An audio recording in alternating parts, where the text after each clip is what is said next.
Assalamu alaikum and a wonderful afternoon to our stellar lecturer, Mr. Muhammad Azmi Adnan, the amazing guest we have invited today, Ms. Suraya Bujang, of course, not to forget our audience on this wondrous day, willing to spend their Saturday afternoon to dig up answers about their financial confusion. Welcome, everybody. I bid the warmest welcome to everyone here today. Thank you very much for coming. Now, let's kick off our webinar today by showing some patriotism and love for our wonderful country. Please join in from the safety of your homes.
Woo! Now that's some burning passion. Before this vibe dies off, let us pray for a smooth webinar led by our very own Zakwan Zamri.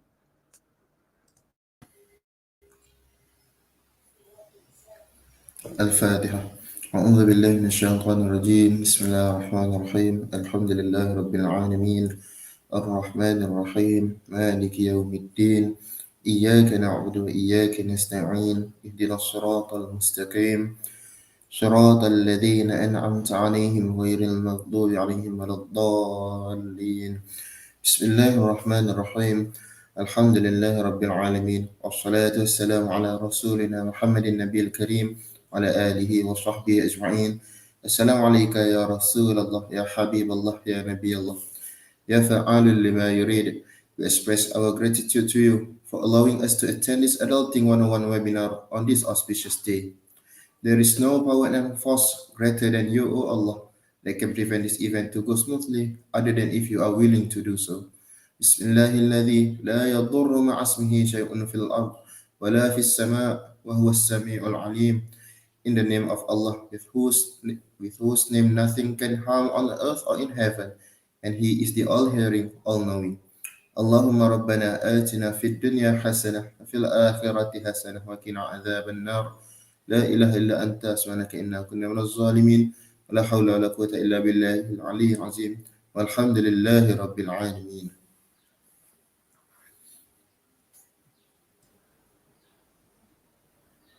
Amin, amin, ya Rabbal Alamin. Thank you, Zakwan, for leading our prayers. Inshallah, may we have a smooth webinar and may the audience members leave this call more assured of our finances. Without further riffraff, let us hear a few welcoming words from our program director, Haida Nasir.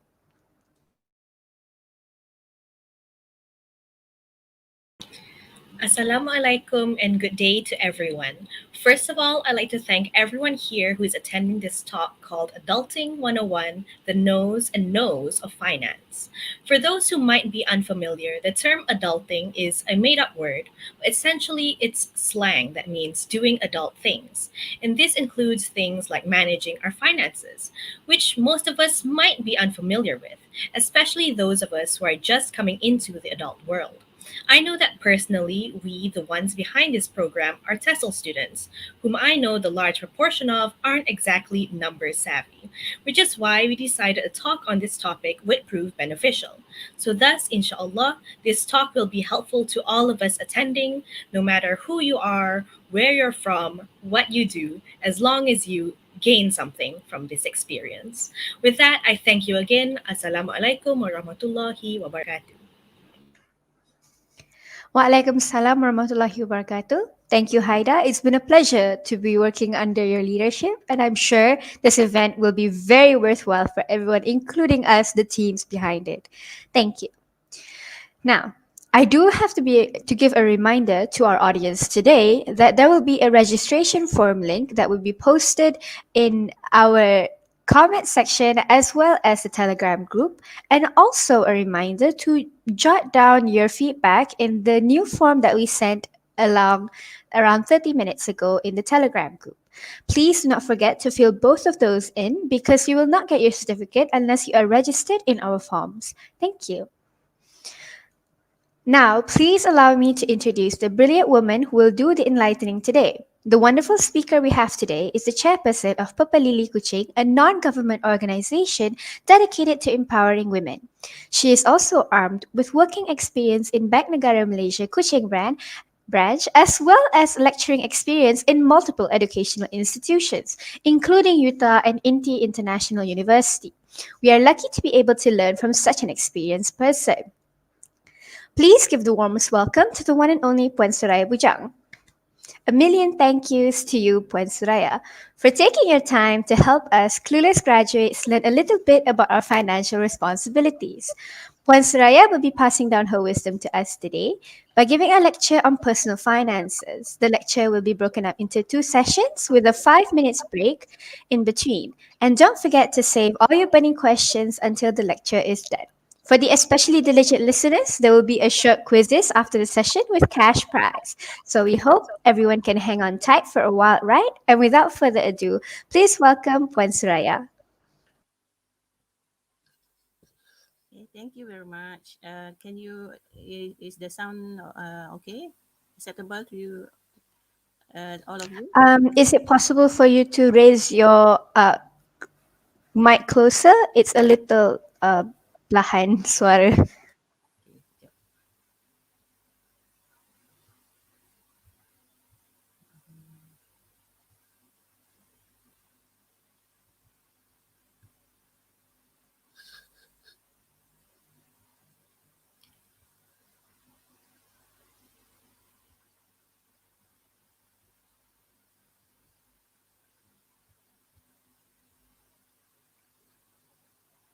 Okay, is it okay now? Okay. Okay, that you will share the slide, right? Okay.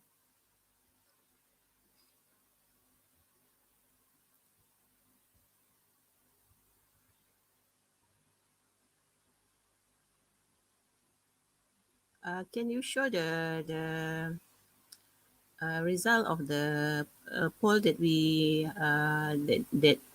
participant have filled in just now?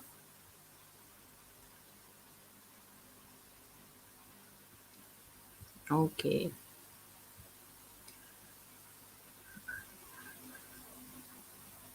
Okay, good afternoon, everybody. I hope this session will be useful to all of you.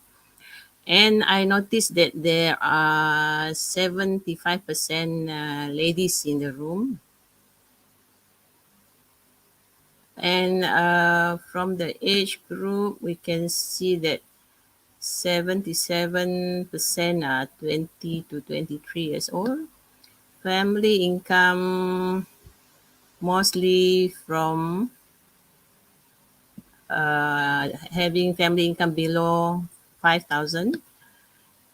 And as for the financial product, it seems like most of you have a lot of knowledge about financial product, including the pension fund and all that. And The response for before I buy something, I carefully consider whether I can afford it. It's look very good. Since 44% said that they think about what to buy before buying. Recording of expenses mostly said sometimes. Some said never. Okay.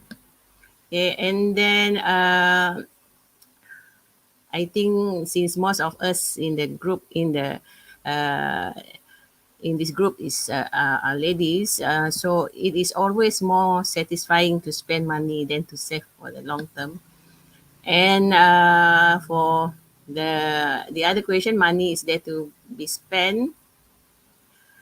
Uh, 32% said, and mostly, most of you agree that money is there to be spent. Any saving plan? Yes, that is a very good indication. 50% say yes. And then having a credit card is the cause of financial problem. 30% say yes. 47.5% not sure. Um, that is a good starting point. The reason why I asked you to fill up the for and the questionnaire is actually just to see whether how much or how knowledgeable are you in your finance. Yeah? Okay, can you switch to the uh, slide, please?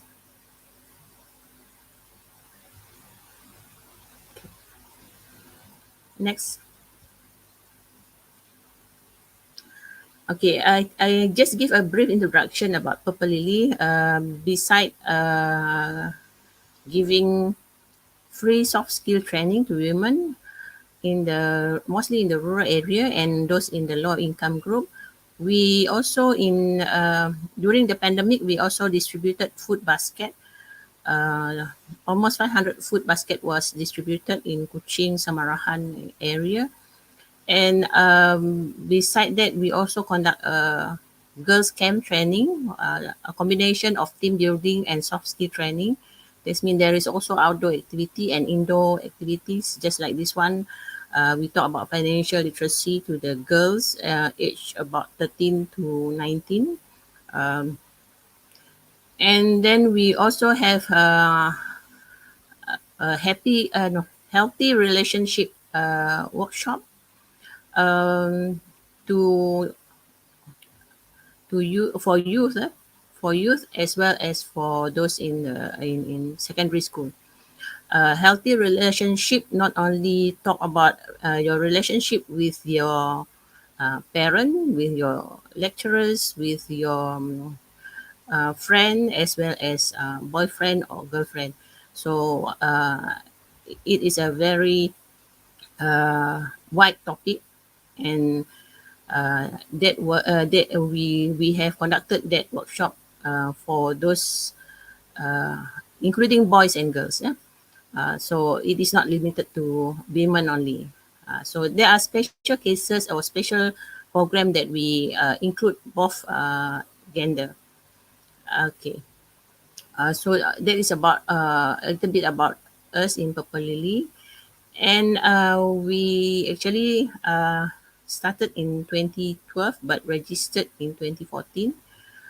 So this year is actually our 10th year, and we are hoping that we will continue to serve the people in Sarawak especially, and other part of Malaysia as well.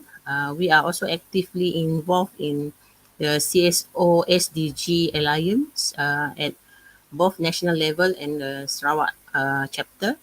We are also involved in the budgeting group, as well as the CSO platform for reform group for Sarawak chapter. So that's one of the reason why I was a bit delayed in sending over the slide. This week happened to be, the beginning of the year. there's always coordination meetings and all that with those in KL and those in Sarawak as well. So it was a very tiring week for me this for the last few days. Yeah. So I think we just go straight to the our slide. But before I start, I would like to say that thank you very much to UITM, to the organizer for inviting me to talk about this. And for those attending, you are welcome to ask any question during the session. You don't have to wait until I finish the session.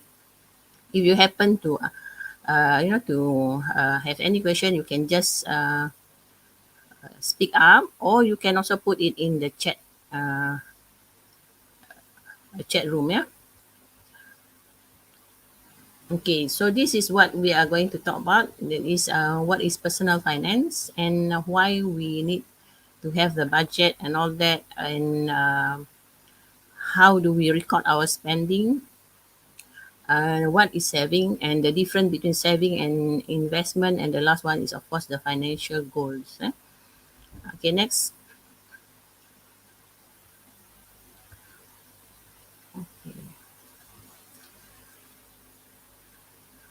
I think this part, okay, the definition of budget, everybody know what budget is. Everybody, even those in the kampong, they are looking forward to the budget speech by the Minister of Finance every year. In normally it's not in October, but since the pandemic, normally the date or the time of the budget speech is a bit delayed in November. But everybody is looking forward to the budget speech. Normally, those working in the government sector, they are looking forward to this budget speech to know how much is the bonuses, or how much um, tax exemption, all sort of thing that the government is budgeting. So that is for the government sector. But for you personally, budget is also important. Why is it important?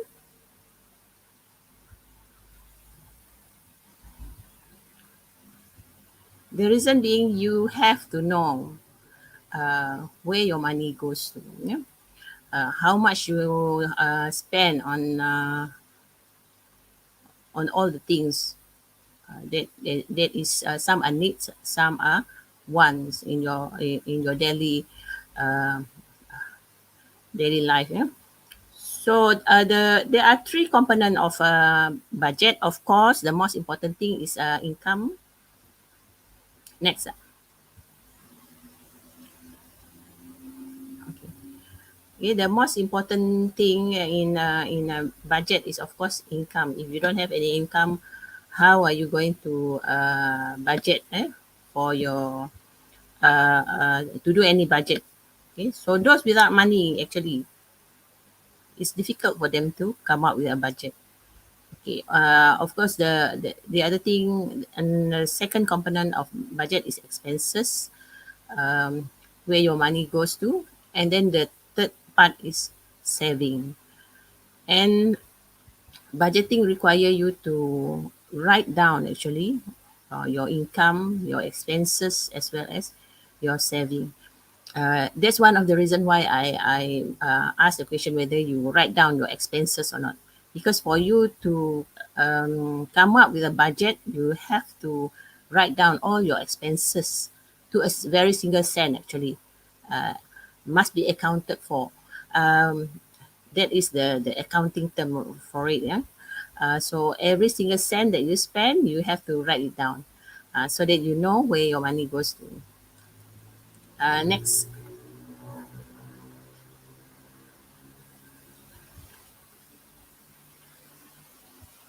Okay, let me ask you a question. What is your source of income? Where do you get your money from?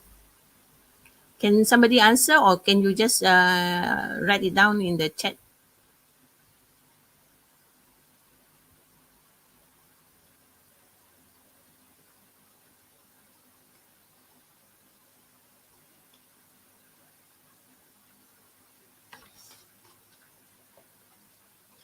Anyone? Where do you get your money from?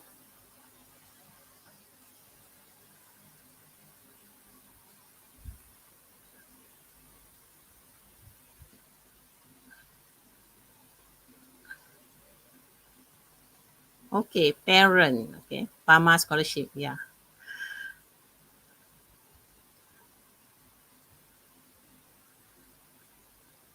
Okay, side job. Okay, for those who receive PAMA scholarship, how often or um, how many times a month that you get your allowances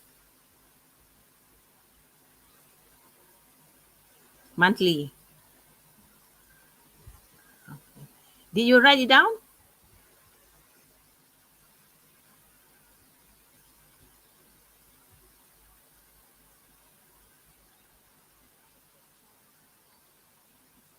Okay. Okay.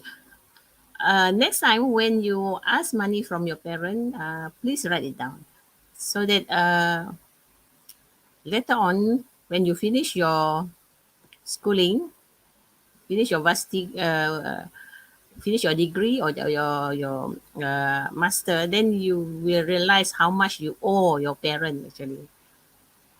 That is only the financial part, you know. So you should start jot it down to see how much is the cost, you know, of you attending a varsity. Yeah, good. Yeah, we have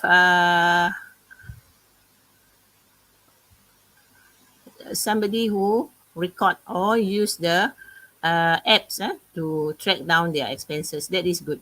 Actually, nowadays it's very easy to track down your expenses and to come up with your budget because there are so many apps, online apps.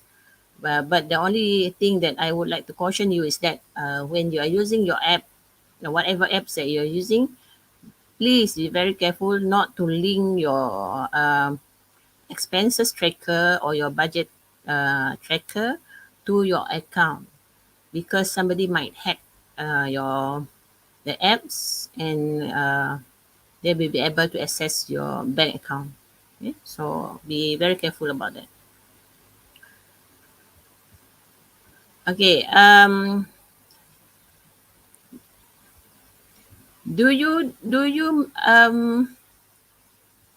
you think it's tough, to budget to come up with a budget? That is the next question. Is it tough to come up with a budget? So much maths. But if you use the app, actually, it's calculated itself for you. So it's quite easy. But the thing is, budgeting require you to be more disciplined. You have to write down and jot down all the expenses and all the monies coming in, regardless whether it's from your parent, from your side income, your job, part-time job, or is gift, maybe birthday gift or whatever gift from friends or from boyfriend or girlfriend. Now it's no longer a taboo for girls to give money to the boys. Last time it is, uh, girls don't give money to the boys. So we only wait for the boys to give money to us. That was a long time ago. Okay, next slide. Okay, things to remember about budgeting. Okay, I think I mentioned that about the mobile apps and all that. But the next slide will be more interesting. That is what happens if you don't budget. Next slide. Okay, because if you don't budget, you might overspend. And I have come across actually a few students who falling into a debt cycle. He even threatened to commit suicide if I don't help him to settle his debt. That is a kind of thing. Sometimes it's very scary for us as a lecturer, as adults.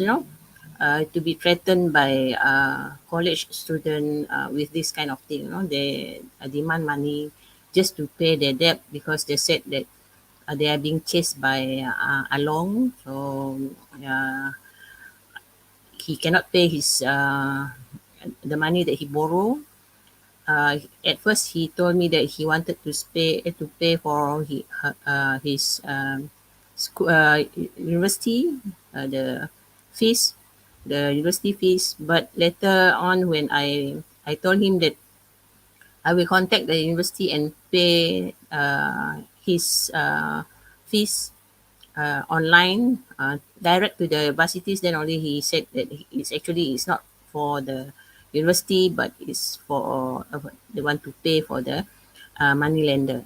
So it was a bit of a surprise to me actually. I did not realize that even student, you know, fall into this kind of thing, financial problem involving along and all that. And then I think most of the time the reason being uh, they wanted to follow or just to impress others, because others have branded goods, branded things. So he also wanted to compete in that way to impress the girlfriend and all that. So it is important for you to budget and to make sure that you have some form of saving, although we don't expect you to invest, but you must at least have some sort of saving.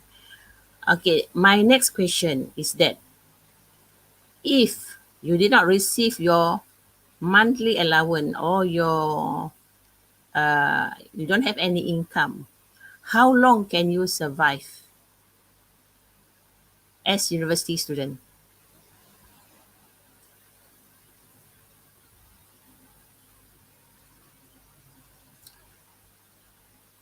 Anyone?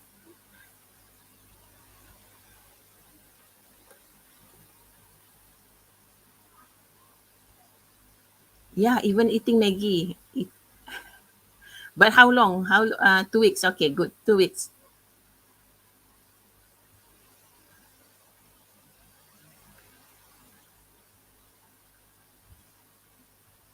Okay. So most of you said the maximum time period that you think that you can survive without any income is 2 weeks. That is very, very dangerous actually. Later on, you will understand the importance of saving an emergency fund. Yeah?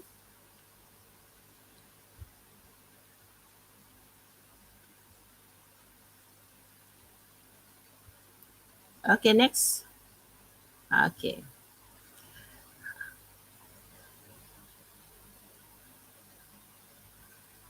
Okay, for student, it is understandable. You have limited spending power, and for student, it is important that you budget also for your uh, project work, for your education, for your uh, basic basic needs.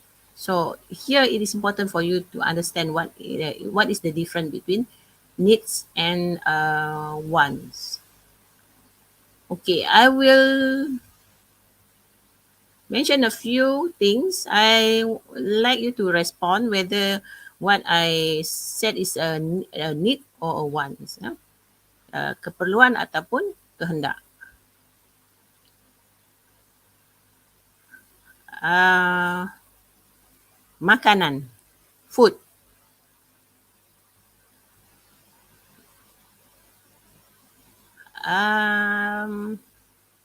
MACD.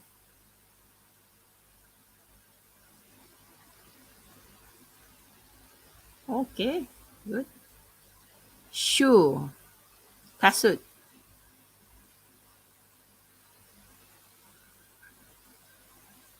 Okay, needs. Okay.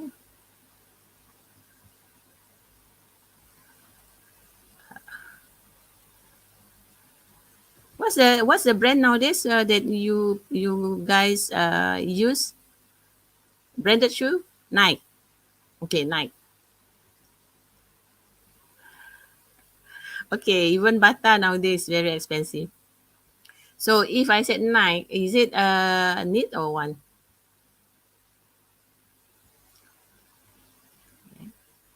Transport.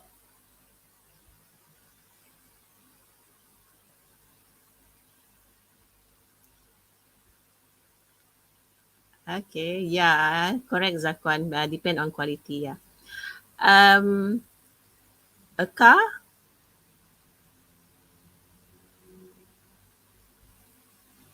kereta, car, a need. Okay,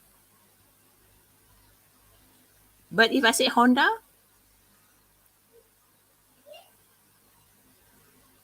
okay,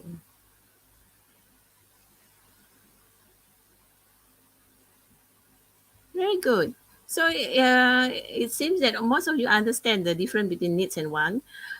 Transport is a need, but if you talk about brand like Honda, uh, or any imported car is very expensive, then it is no longer a needs. It is a want. Yeah. Okay. The same thing as food. If basic food is your need, but if you go for McD every day, then that is no longer a need. Okay. Because to me, McD is very expensive compared relatively to other type of food. You know, betul ke? Oh, you go for mama. Even mama nowadays is very uh, expensive as well, right?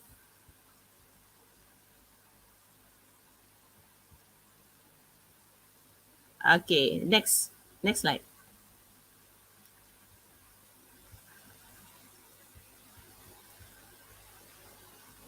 Okay, budgeting is actually about how you set your priorities. Which is more important to you. Of course, you have to fulfill all your needs first before you fulfill your wants. And better budgeting, make sure that you have enough money until the end of the month. And for those who mentioned in the chat just now that they will ask for money from their parent whenever they run out of money. That is also something that you have to think about. Sometimes you run out of money, you might maybe it's the middle of the month and even your parents do not have much. Sometimes they themselves have to ikat perut. The word that you use just now is ikat perut kan. So even your parent maybe planning to buy something, but since uh, their son or their daughters in the university is asking for money, so they put aside whatever their needs or whatever that they wanted to purchase, just to make sure that you have enough money, just to send over money to you. So that is some of the things that you should consider when asking money from your parents. But I'm sure parents doesn't mind. That is always what your parents said. And especially those who come from a low income group. Family that is not very well off. Then that is the thing that you should consider before asking. Is it do your parents have enough to spare, to send over to you? Okay, and then your budget also guide you to when you want to make important decision, important decision whether to dine out, to hang out with friend, to even to get married maybe, uh, because nowadays there are students who got married while they are still in their varsities. So when you want to do that, you should look at your budget first. Then you should earn more than you spend. Don't spend more than what you earn. Next. Okay, for identifying and reducing your expenses, I think this is straightforward, since most of you already understand the difference between needs and wants. Yeah, so you have to identify first the type of expenses before you start reducing your expenses. Okay, next.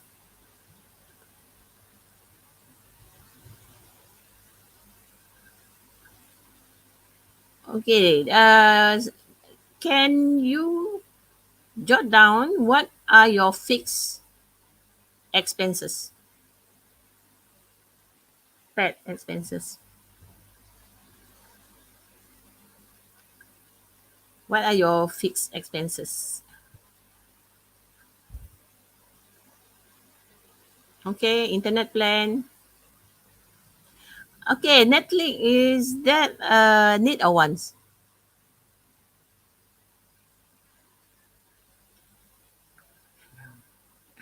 Shopee, yeah. Okay, is Shopee a fixed expenses? I don't think so. Shopee is more periodic.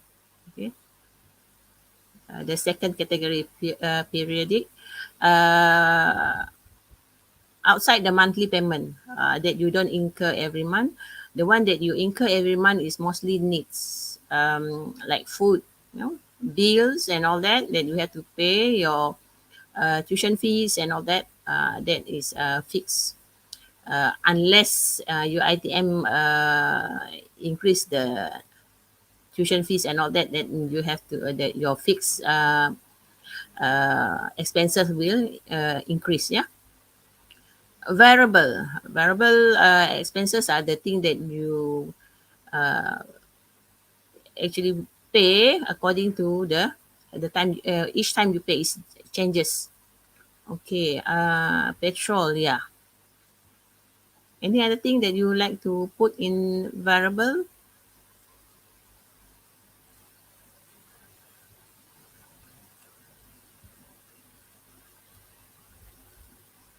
Grab, yep. Snack money, yeah.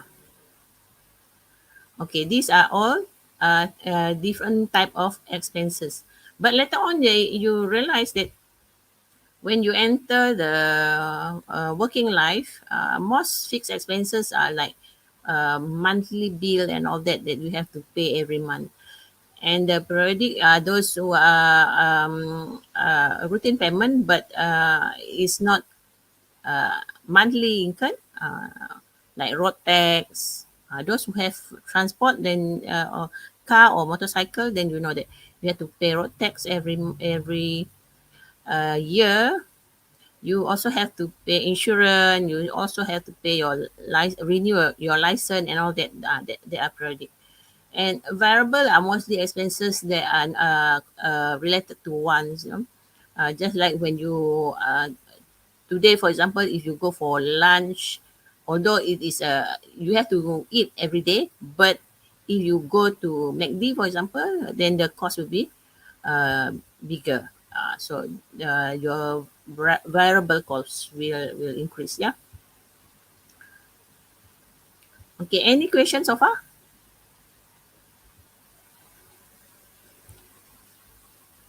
Okay. Okay. Next. Okay. Next slide. We see the type of expenses. Just like I mentioned to you just now, it's a fixed or considered as expenses that you incurred every month. Yeah. Next.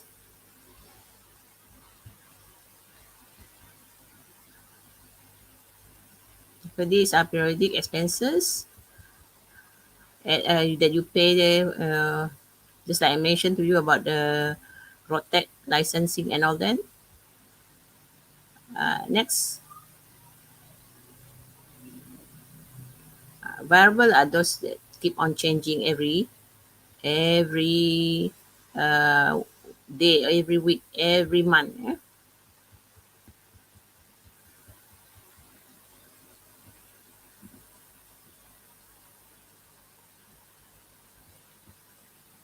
Okay, next.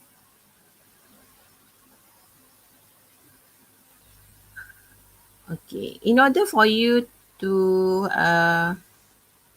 change your spending habit or to reduce your spending, to reduce your expenses, one thing you have to consider is that you have to look at each individual item and ask yourself, can you stop? Don't ask once, but ask 3 times. Ya. 3 kali ya. You ask yourself, do I really need this? And then you ask yourself, why do you need that? You know? And then can you stop using it? This is the tougher, a very tough question, yeah, for everybody actually, not just you as student, but even when we conducted workshop in the rural area, uh, most of the time the women folks will say that there's nothing that they can reduce. All the expenses are necessary. You know? But when we break it down to a smaller unit, instead of, if you ask, can you reduce food? Of course, the answer will be no. But you have to look at the category of food. Just like most of you, I am sure, is addicted to junk food. Okay, so the category junk food. Can you stop eating junk food? Maybe your answer will be no. Of course, if I ask you to stop, of course you said your answer will be no. But consider if you to reduce it. Negotiate. Uh, Change your eating habit. Instead of going for something expensive, maybe you can go for something a cheaper brand maybe. So you reduce. That is the way that you use. The for you to reduce or to for you to change your spending habit. You look at each item that you bought or that you intend to buy and ask yourself whether it is necessary or can you defer the payment. Okay? Boleh tangguh tak? Okay? You can defer it, then defer it. And then, for example, this is from my own experience. For example, my daughter, when she completed her Form 5, going to matriculation, she needed a new handphone. Actually, she requested a new handphone. So I was telling her, is your handphone still working? The answer is yes. So if it's still working, why do you want to change? So I said, well, most of her friend is using iPhone. So I was telling her, even I don't use iPhone. iPhone is, is a luxury, So you just use whatever handphone that, as long as it is usable, can be used. So I was telling her, so if you really want iPhone, you will start your own saving. So that is a challenge for her. No? So she start saving, but by the time she has enough money to buy the iPhone that she wanted, the new model came out. So now I'm asking her, so are you going to buy the model that you wanted 1 year ago, or you want to go for the latest model? So she was telling me that if I bought the latest model, I don't have enough money because the latest model is more expensive. So I go for the later model. That is up to her, the saving that she had. So enough saving for the iPhone, then I asked her to buy on her own. So I'm not going to buy it for her. So that is one of the way that maybe parent should do, and that is one of the thing that you also should consider before asking new phone or new laptop or whatever thing that you need from your parent. Maybe your parent is not as strict as I am. They just give in to you whatever that you ask. But to me, it is important to discipline or to teach financial literacy, or how to budget and how to start saving to all the younger generation, because if you don't teach them today, they will never learn. So they might be in trouble uh, when they are working. So although it seems a bit cruel to her, but it teach her a lesson, to think before you buy anything. Okay, next.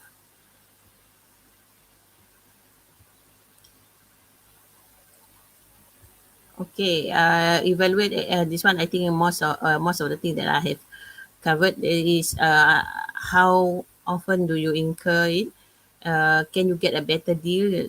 Just like I mentioned to you, if you insist on the latest model, and you will never save any money. So if you already decide to buy things, just stick to your budget. Huh? Don't get influenced by the sales girl. The sales girl or the salesman might tell you that this is a better offer because this got a bigger RAM, and this is the latest model. This is the cutest, or whatever marketing strategy that they are using to influence you. So if you already got something in mind and you know how much you budgeted for, you stick to it. Don't let other people influence you. So you can get a better deal, if you know that in Shopee it is cheaper, but again, you have to be very careful as well, since buying online there is a risk. I'm sure most of you know the risk of buying online, especially those who are not certified seller. So if you want to buy online, make sure you go for a certified seller. Okay.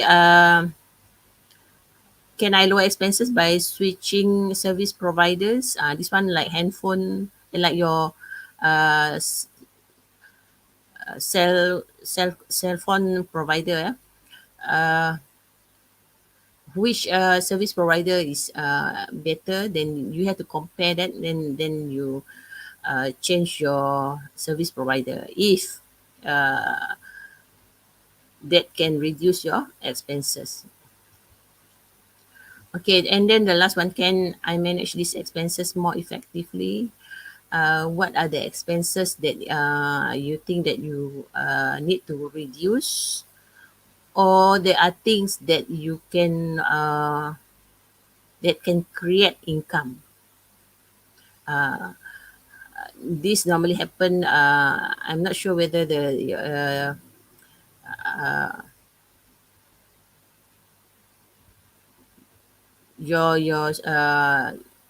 you have this kind of issue. It means sometimes you bought something online, and the dress or the shirt doesn't match your expectation and you don't want to wait, maybe you can sell it off.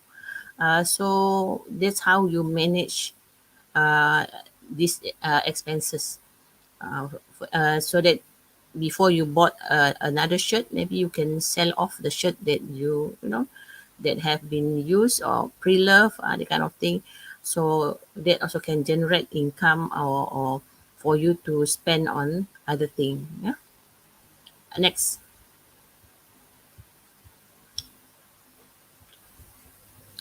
Okay, for this one is for those who need to rent out. All of you staying in the campus, or are you still studying from home? At home. Wow.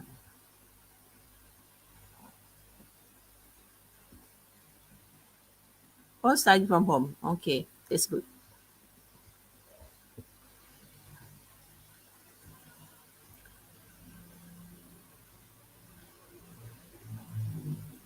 One thing about studying at home is that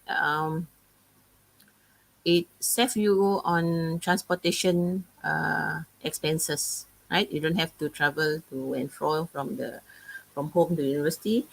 But do you know that by studying from home, the utility expenses of your parent of your house increases, kan? Bill electricity bill is much higher. Before the pandemic, before students started home studying, homeschooling and all that.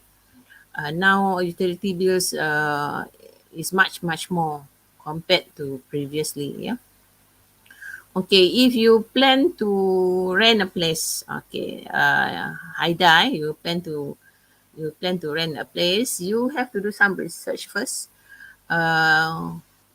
Make sure the place is first safety first. Safety first. Safety is the most important thing. Is the place secured? Not a black area. Uh, kawasan bukan kawasan mat gian, bukan not a place that have social problem and all that. So you have to research that place first. Then the second thing is your for you, maybe it's not a problem because you intend to rent a place with a friend. For those who rent on their own, you have to make sure you have co-tenant that is not that is that really pay for the rent and all that, because I have come across people who, they share a place, but only one person is paying for everything. The other person is just free riders. So that will be taxing on the other person. So make sure if you want somebody on board, make sure you have some sort of agreement, you to make sure he or she agree to pay uh, all the expenses incurred. Yeah. Okay, and then also the shared amenities, whether you are going to cook in, or whether you are going to eat out, that kind of thing that you have to discuss with your friend. And then make sure that your landlord also allowed you to do cooking and all that, because last time, where I remember when we rent a place, when I was in USM, when we rent a place, the landlord said no cooking allowed. So in the end, we don't rent the place, because we need to cook to reduce our food expenses. So that is the thing that you have to check, with your landlord, whether the rules and regulation, or the things that you're not supposed to do and all that. Okay, next.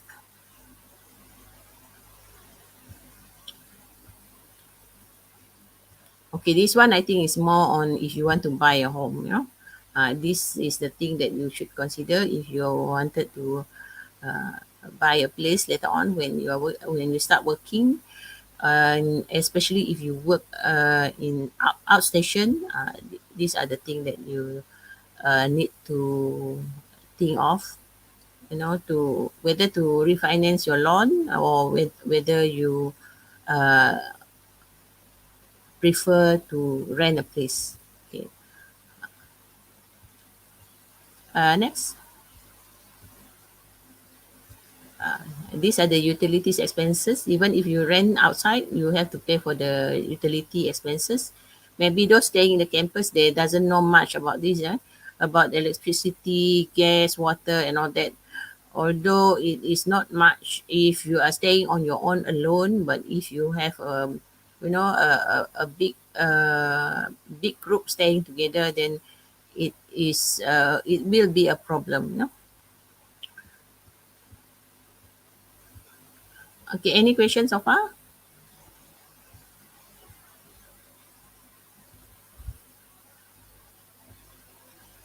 All good. Okay. Would you like to take a break? 5 minute break? I know I need one.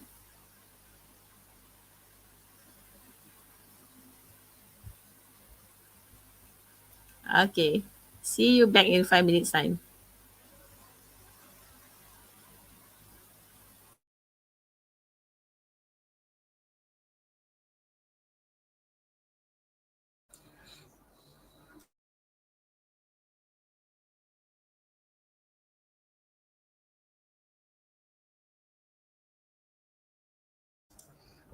I guess we'll be taking a 5 minute break. We'll see you guys later. Please remember to register, everyone, in case you haven't, just in case you really want that certificate, because it will be worth it, I believe. See you in 5 minutes.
Assalamualaikum and welcome back, everyone. We will continue on to the second session of today's webinar.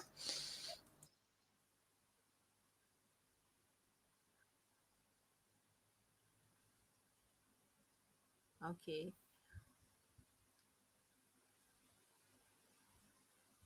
Everybody back?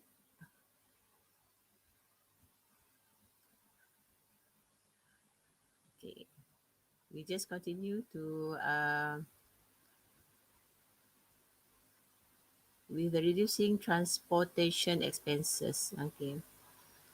Sometimes you have to consider as well whether to own a vehicle or use Grab. But nowadays it's very very convenient to use Grab. I'm not sure in KL side, but even in Kuching, it is easier to use Grab instead of driving to town with the traffic jam and all that. But still, later on, maybe when you start working, then you wanted to buy a car or a motorcycle or any other form of transportation, you have to consider all these things. Yeah? Of course, when you do budgeting, well, whenever you have a vehicle, you also have to budget for fuel. Okay,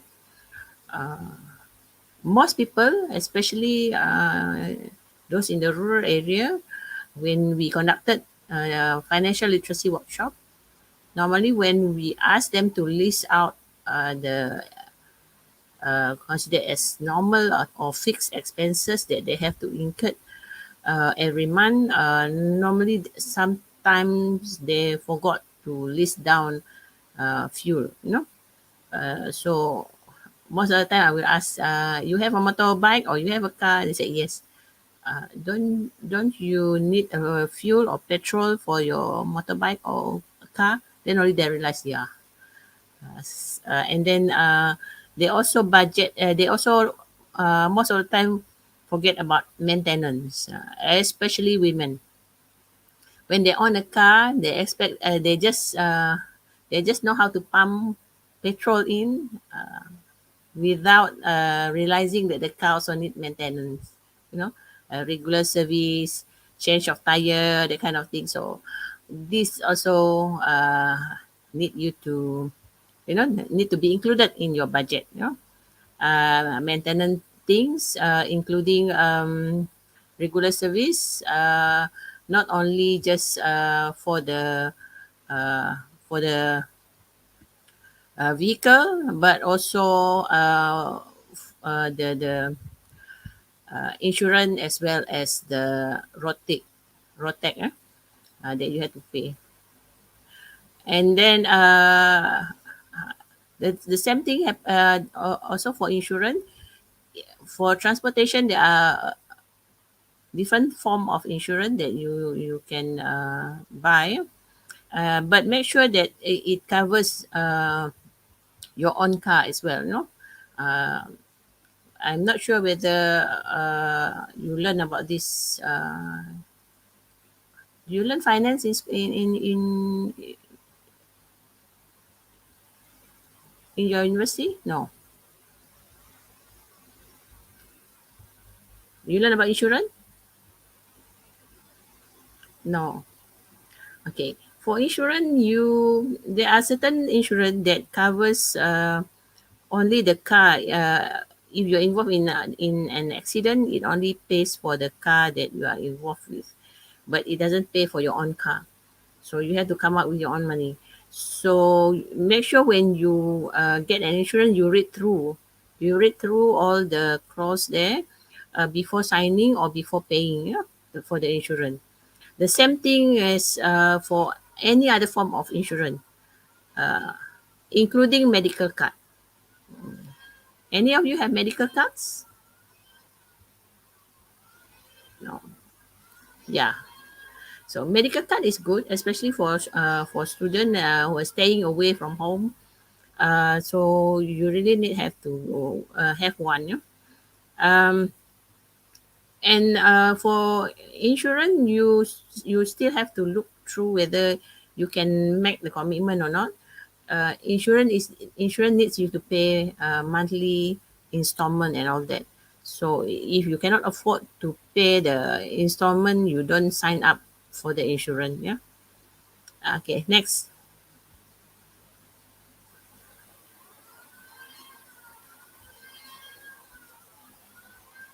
Okay. During this PKP, most of the bank waive the fees and all that. But maybe later on, of course, the fees will be back on. And these are the things that you have to look into. If you get a credit card, you still have to consider whether you really need a credit card or not, because although credit card is a sort of necessary, or something that you need, you know, especially those who are staying away from home. But you have to be very careful to monitor your spending on your credit card, and to make sure that payment is up to date and all that. And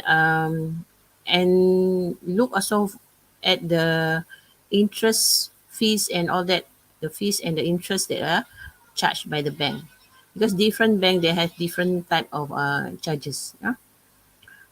Especially the late fees and all that is sometimes very taxing, and uh, uh, sometimes this is the thing that people sometimes overlook. And when you overlook, sometimes you cannot afford to, you deferred your payment and all that, so the interest will be higher. Yeah. Yeah. Next.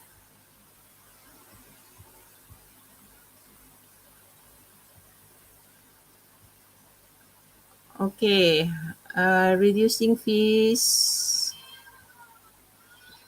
Next slide, please. Okay. Okay, nowadays we have a lot of coupons and all that. um, Make use of it so that you can reduce your food expenses and all that. And then for vitamin and supplement, if you really need one, you look at the you look for generics that is not, don't go for branded. And compare the level. As long as the content of the supplement is the same, it should be, you can go for a cheaper brand. Personal care, I know that women especially spend a lot on personal care. I don't blame you. It's good actually to take care of yourself, to pamper yourself and all that. But then again, you should ask yourself whether you can afford it or not. And actually, if you are disciplined enough to, take care of your skin, or your appearance, it doesn't matter whether you use branded or not. You know, as long as you use the whatever product that you use, that is suitable to your skin or your appearance. And then the last thing is education, scholarship. And maybe for you ITM student, it's not so critical, because the tuition fees is not that expensive, relatively cheaper than the rest of the other varsity. But again, you still, this will be your priorities, your your needs. Yeah, you have to pay, make sure you pay up your fees and all that, or else you study for a very long time, and at the end of the day, you cannot get your degree or your cert, just because you did not pay your fees. So that would be a very sad thing, isn't it?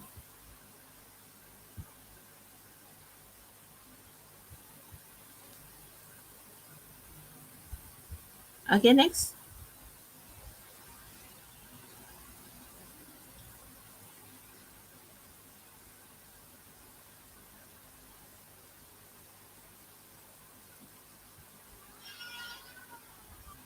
Okay, create your budget. Are you ready to create your budget?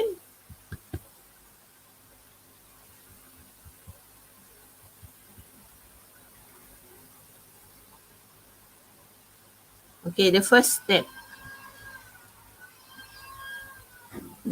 is you have to determine your income, how much you have uh, in your wallet or in your bank account every month, not just today, not just this month, but every month. What is your income? Regardless whether it's come from your parent or from your part-time work or whatever business that you are doing, because I know some students are doing business, online business. They are making a lot more money than those working in the office. Okay, after you determine your income, then only you determine your saving. See, when come to budget, you have to determine your saving first before you spend. So income, once you have your income, whatever you have uh, in your pocket, you have to decide how much to save first. Okay. Can anybody tell me how much saving do we need? How many percent of your income you need to save?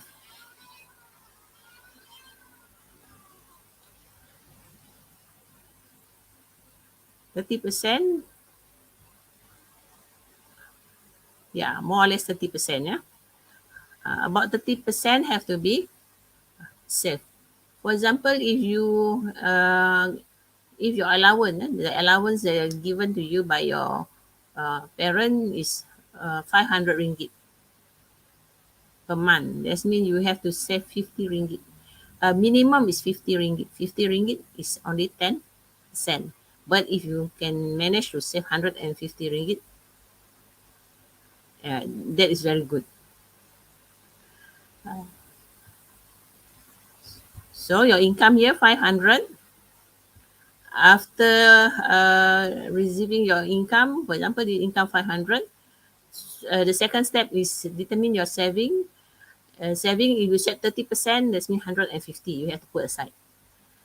But personally, for student, I would suggest you keep about 50 ringgit or 10% uh, per month. Yeah. So that is your saving. You have to determine first before you start spending. Step three, you have to list your expenses, your fixed expenses. What are the expenses that you have to pay every month? And then the fourth one will be your variable expenses. And the fifth one is automated payment, if any. If you have anything that using the auto debit and auto credit thing that you arrange with your bank, that one you have to write it down as well. Yeah, that is the basic of budgeting. And next, okay, I think we have talked about this. The income and saving. Just like I mentioned to you, for student, 10% is acceptable. But once you start working, it is good to increase your saving to 30%. Yeah. But normally what happens is when you start working, you know, uh, most people, instead of increasing their saving, they increase their spending. Why they increase their spending? Because now when they are working, they said this is the time to enjoy, you know. And then they also said that they need a new car, new clothing, new handbag. What else? You want to start working with everything, if possible, everything is new. Even new handphone, including new girlfriend or new boyfriend. I hope not.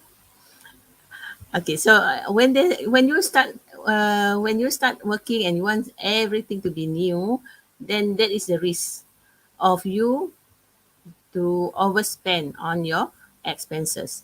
So if possible, when your income increases, increase your saving, and don't change your lifestyle. Just because you are richer by a few hundred, you want to impress everyone else by buying Honda Civic instead of driving Myvi. You know? So that's when your problem started. So stick to your budget. Okay? Whatever budget that you already devised now, stick to it. If possible, don't change your lifestyle. Okay. The next. Okay, this is the step that you use if you to use the apps. Yeah, the apps, online apps that you can use. You gain your income. You plan your saving first, and then you list all your expenses and all that, and then and it is completed. It's very simple if you use the apps, but you can also do it manually. And I'm sure most of you know how to use Excel. If you don't want to use the apps, you can always use the Excel sheet for budget.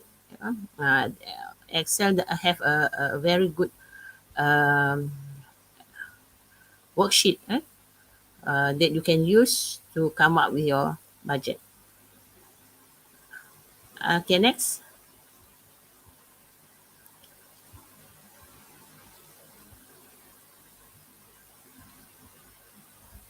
Okay, this one, if you uh, these are the facilities that you can negotiate or you can use with your uh, bank or financial provider. All the automated billing, payment, including utilities and all that. Now it's easier.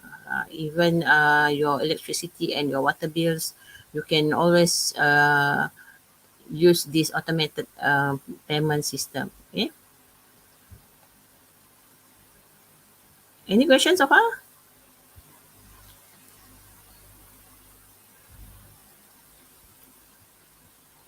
What apps do I recommend? I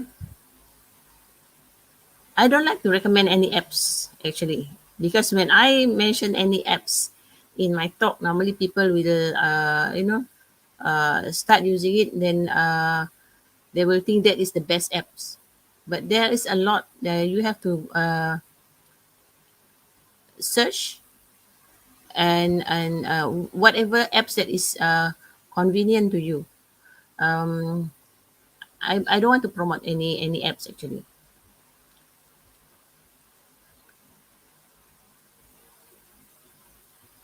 Any other question? I cannot see the question in the. I only can see the question in the chat group. Yeah, question by Eva. Should student be in business for to create income? Yeah. You can actually do business to generate your income to so that you don't rely too much on your parents and all that, especially if you are from your parent is not very well off, or they have a lot of you have a lot of sibling that they are still schooling and all that. You can start business, but provided that it doesn't changes, or it doesn't affect your studies. So your priorities are your studies. You can do side income, side business and all that, uh, but make sure you keep that in mind, that your priorities is still studying.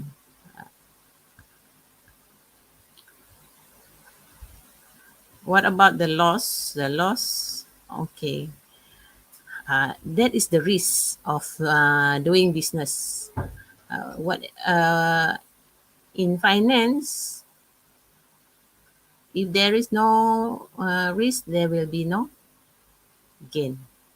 So if you want to do business, you have to look at the risk first before you embark on a business, especially if it involve a very um, big capital, or a very high risk business, that you have to consider first.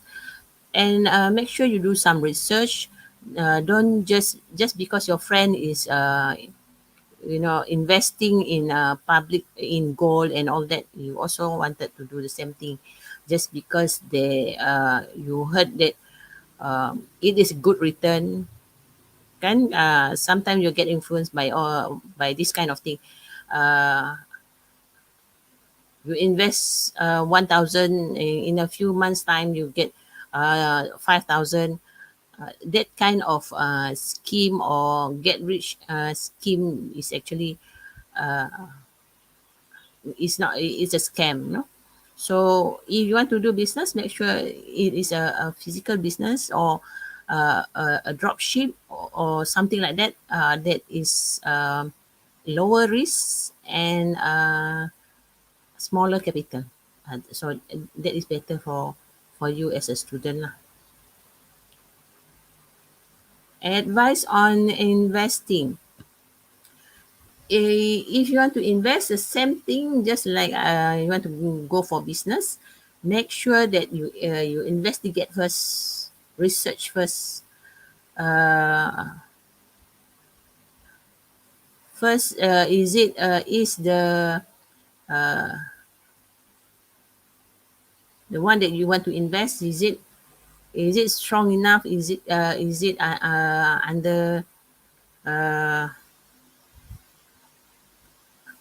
under Bank Negara scheme or not? Because if you invest in something that is not covered uh, by Bank Negara, then that is very risky for you. For example, if you want to invest in some share, but the share is not offered by a company that is not secured. You don't even know the background of the company and all that.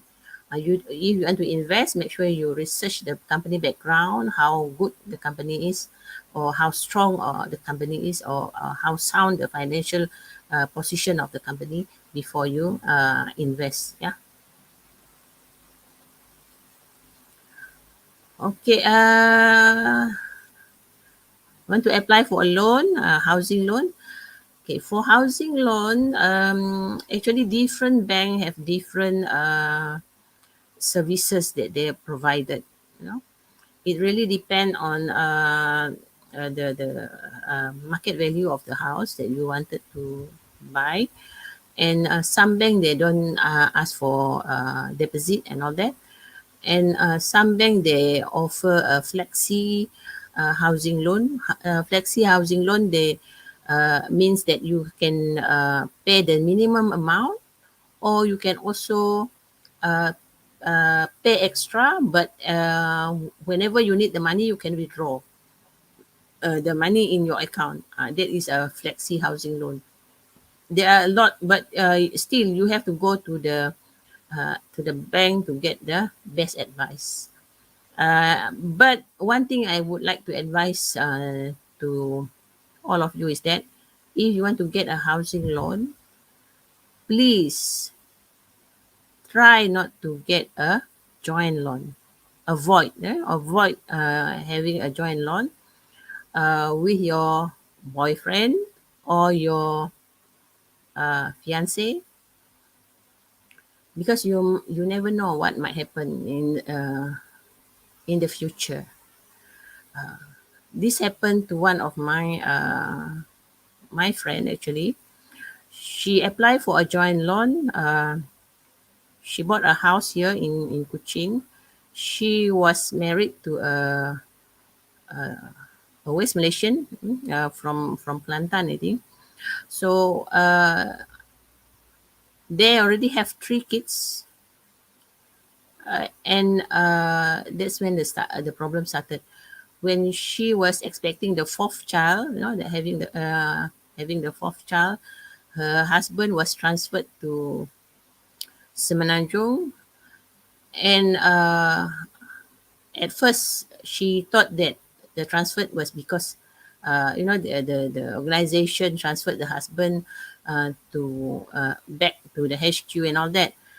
But little did she realize that actually her husband was the one who request for the transfer. And after a half year in a long distance relationship, her husband divorced her from Semenanjung, and she heard that her husband was taking another wife. So the house in Kuching under both name, the husband refused to pay. Since the husband said he no longer stay in that house, so she have to pay for the house. The installment was around about 2,000, 2K, and she cannot afford to pay the bank, the loan. So in the end, she have to sell off the house, but with much difficulty, because she have to get the permission from her husband to sell off the house, and the ex-husband refused to sign all the documentation. So it took her quite a while, engaging lawyers and all that, just to get the thing settled, or else she might be declared bankrupt with four kids on her hand, and no house to stay. Luckily, her parent take her in, and she managed to sell off the house. So that is a lesson that I think, a very sad lesson that I can share with you, that if possible, try not to get a joint loan for asset. Uh, these are the thing that, unforeseen circumstances uh, that you might encounter in life. Okay. Pet expenses. If you can afford a pet, of course you can afford to give to take care of it. You know.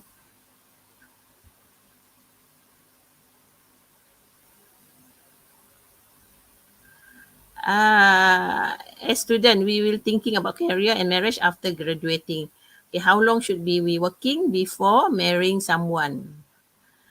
Okay, before you decide to get married, I'm not sure the trend now, but I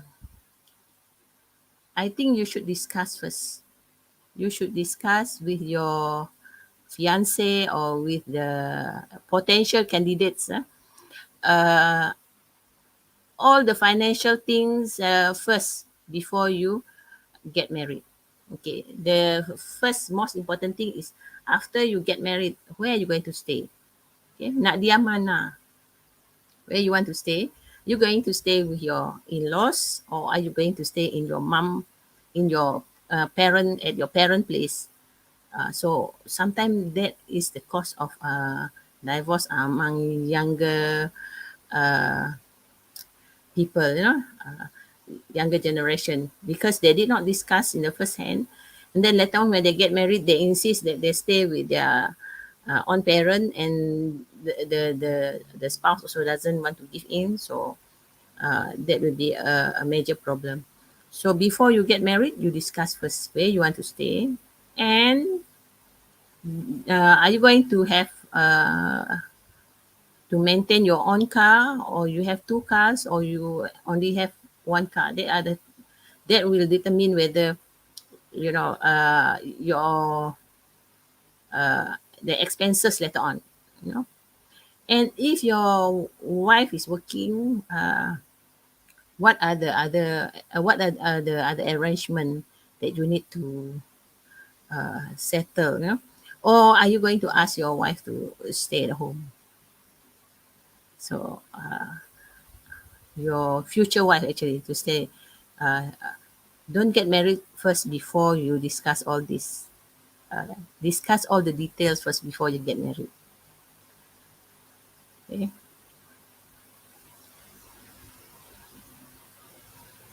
Okay. How do we know we have gone bankrupt? For you to be declared a bankrupt, the only the court, only the court can announce or can declare you bankrupt. That is when you cannot pay all your bills. You know, if the bank take legal action on you,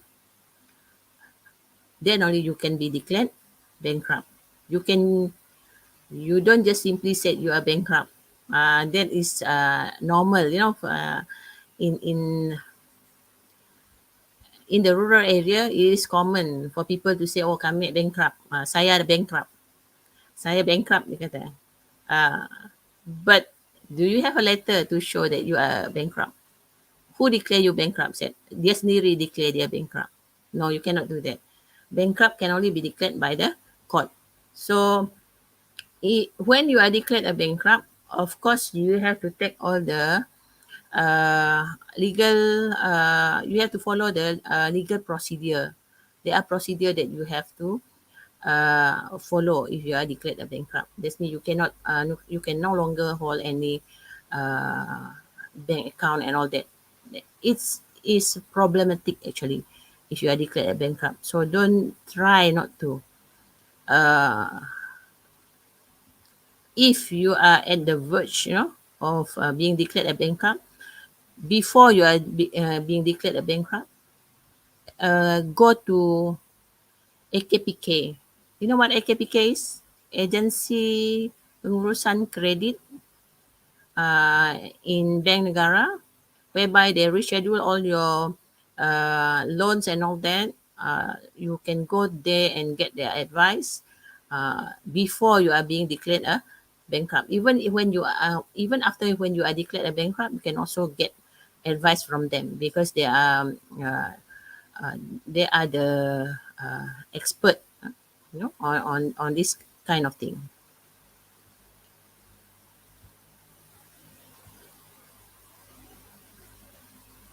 Okay, what is the difference between saving accounts and current account? Saving account is your account that you use with your ATM card and all that. That is saving account. Last time we have our bank book and all that, but nowadays we don't have any bank book, but we only have our ATM card. Whereas current account, you'll be issued a checkbook. So you can issue a check from your account. So that is the difference between saving and current account. Saving, you don't have a checkbook. Current account, you have a checkbook. But the service fee for saving account is lower compared to current account because current account, every check that you issue, there is a charge for it. So for saving account is cheaper. And if you are doing business, make sure you have an account under a business name. That will be just to make sure that you don't being declared a bankrupt just because of your business dealing. Ya, beli rumah dulu, jangan beli kereta.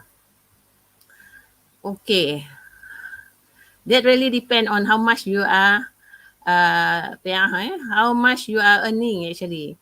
If you earn a lot, you can afford to buy a house, you go ahead buy a house. But if you cannot afford to buy a house and you need a car to travel to your office and all that to work, then of course you need to buy a car. But whatever is, uh, you can always compare, you know, compare the price first of a car, and of course the car depreciate in value. Okay, you buy one car today, tomorrow you want to sell off, the price will be depreciated. Okay, be cheaper. Even though you just bought it yesterday, you want to sell off today, the car salesman will tell you that it is no longer worth 50,000. Uh, they can only take it about 45,000. You lose 5,000 overnight. And this is just an example. Okay, but if you buy a house, of course the house appreciate. That is the only asset that appreciate, provided that the area that you are buying the is a good area, the price of the property will appreciate. But for example, maybe because of luck or bad judgment on your part, you bought a house that was haunted, no, berantu. You bought it today, tomorrow nobody want to buy from you. So even if it is an asset, but it can also depreciate in value. Or a flood prone area, nobody want to buy because they know that the next monsoon the place will be flooded. So nobody want to buy that kind of house, you know. Okay, deposit necessary for rent, and what does no deposit mean? Normally for rental, normally it really depend on your landlord. If your landlord, normally they will request a 2 months deposit. For example, the rental is 1,000. That means you have to pay 3,000 upfront. Some landlord they will ask for maybe 2,000 upfront.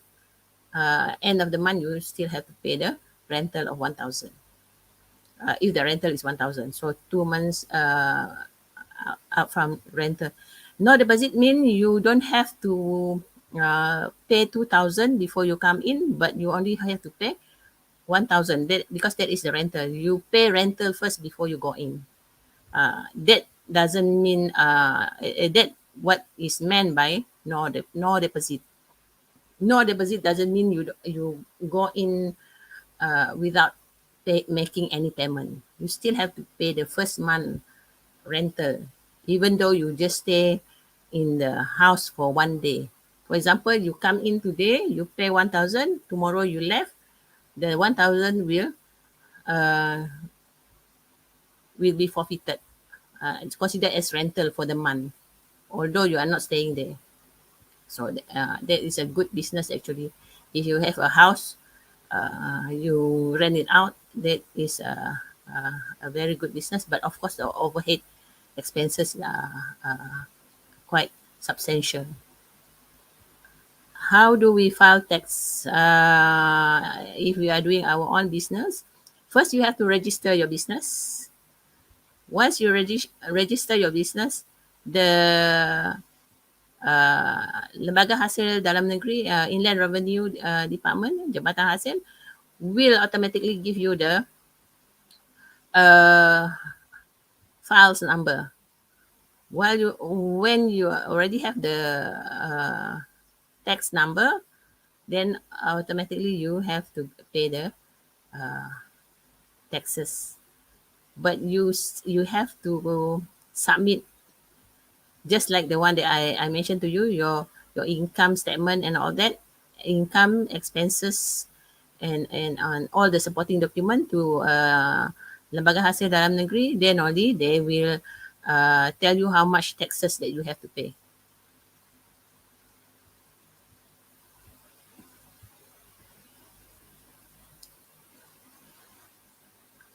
Okay. At what age do you recommend us to start using credit card? There is no age limit actually. I believe the bank have the age limit about maybe nowadays I'm not sure, but last time it's 21. Once you're 21, you are allowed to have a credit card. That was a few years back when I was working in the bank. A few decades ago actually. So nowadays I'm not so sure, but I think if you are allowed to vote by 18, you're allowed to be an election candidates by 18. I'm sure the bank also allowed you to have credit card by 18. But still, it depends on you whether you really need it or not. If you really need a credit card, you have to be responsible for it. You must know the do's and the don'ts of having credit card. Uh, One of it is don't use your credit card to pay for luxury item. You only use it for necessary thing. For example, uh, if you want to book an air ticket, the airline only accept credit card, so you use that credit card. But after using it, make sure you pay it in full immediately. So actually, the card is just the facility, just like debit card actually. In that way, you will not be burdened by the uh, interest rate and all that. Yeah.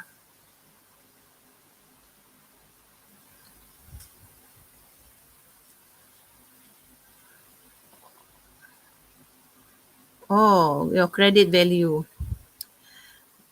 No, Shafika. Credit value means are you a good paymaster? Did you pay your loan on time? Awak bayar hutang tak? That kind of thing. If you are a good paymaster, that means you are a good you have a good credit value. And if you take a loan, it will be approved immediately. They don't have to go and search your credit value.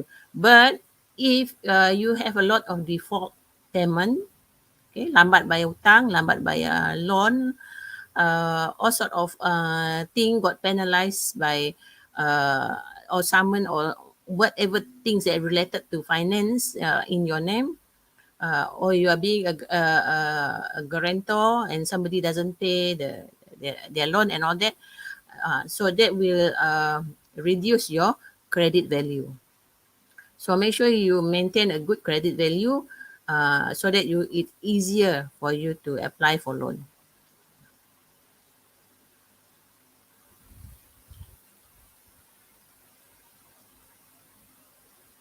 Any other question?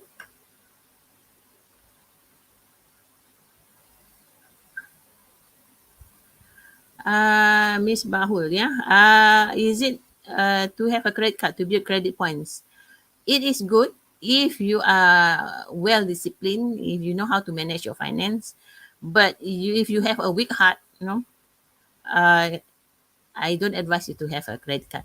But if you know how to manage your money, go ahead, have a credit card. But have self.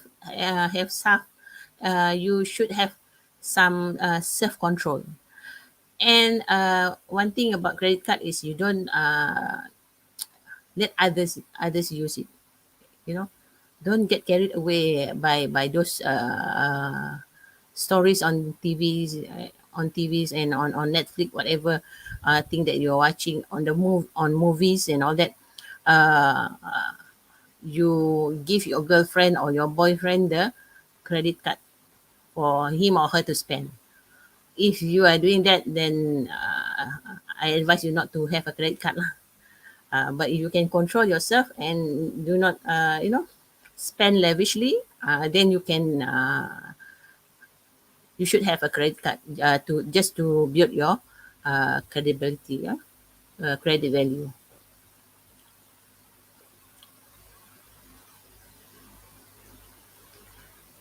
Okay, this is a good question. Actually, I wanted to talk about this. How can I better prepare for financial emergency? For financial emergency, actually, it is advisable for everybody to have to have emergency fund. You know, to have emergency fund, the amount of the emergency fund should be 6 months of your amount of your expenses. Okay, let me repeat that. Uh, Emergency funds should be 6 months of monthly expenses. For example, every month you spend 1,000 for food. For example, 300 for food, uh, 300 for bills, and 200 for petrol, and 200 for maybe telecommunication, your internet bill and all that. So the amount is 1,000. Provide, and now as a student actually. But later on, when you have your own house or you are staying on your own, then there is also a housing loan, car loan, and all that. You calculate all those expenses. For example, the total of your expenses for the month, that is the fixed expenses that you have to pay, all the bills and all that. You calculate all the bills for that month that you incurred every month. For example, you come up, the total is 2,000. If the total is 2,000, that means your emergency fund should be minimum 12,000. Okay, so it must be 6 month total expenses. For now, maybe as a student, your expenses is about maybe 1,000 per month. So your emergency fund should be 6,000. If you do not have the 6,000 at the moment, or you have about a few thousand in your account, you should try to top up or increase the saving.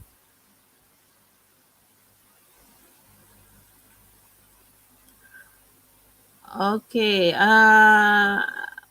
To explain more about credit point, it's a bit complicated, and normally it really you have to go to the banks to your financial you have to go for the financial advisors at the bank to explain to you the credit points, because different bank give different credit points.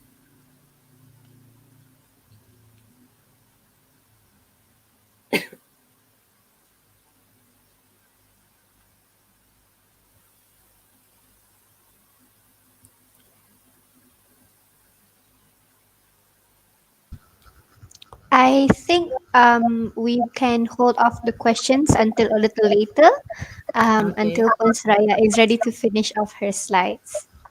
Okay. Okay, I think this is the last slide, right?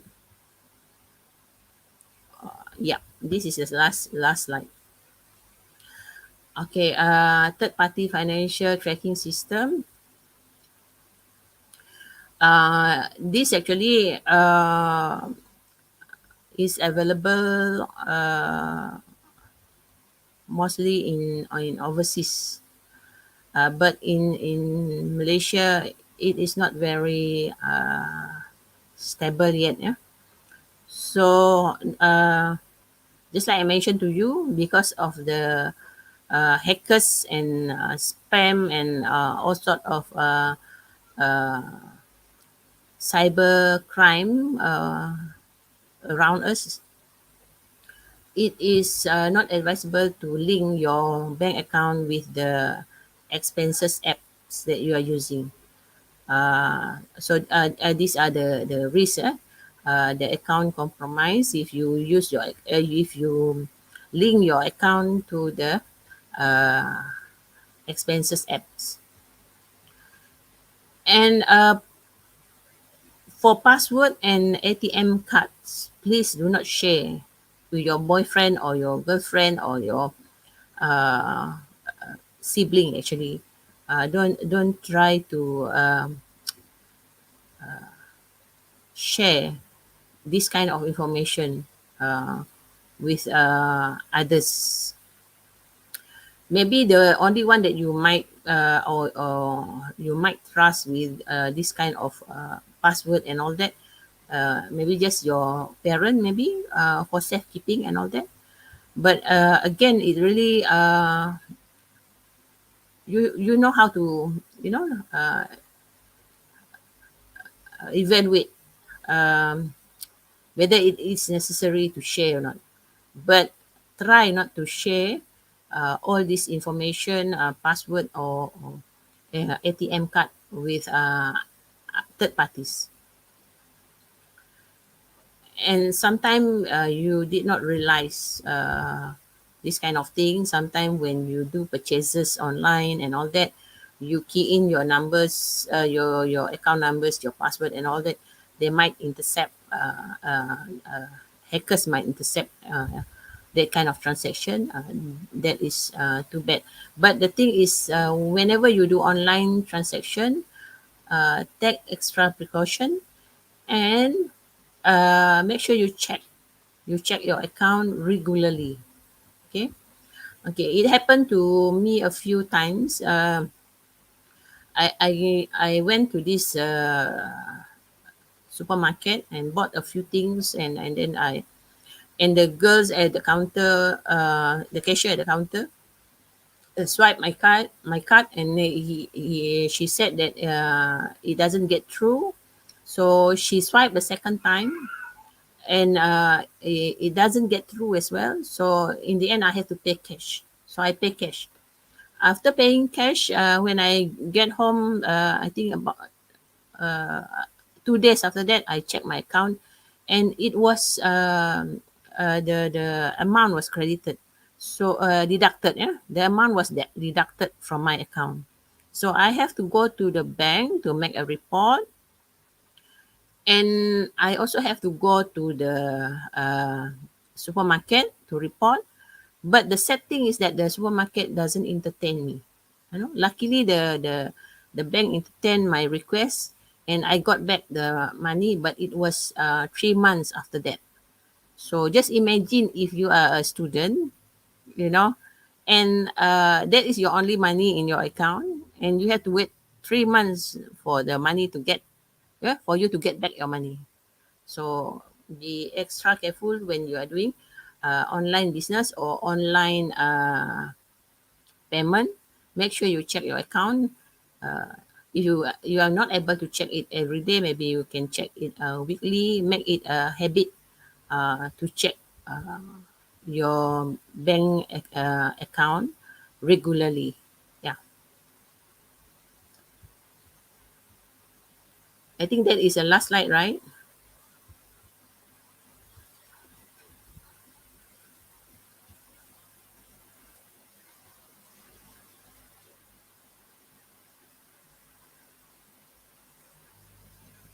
Okay.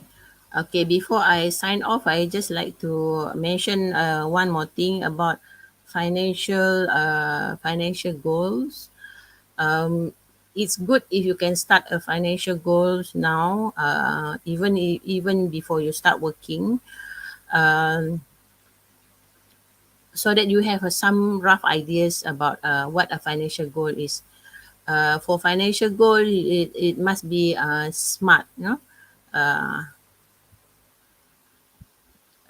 SMART stand for S stand for specific.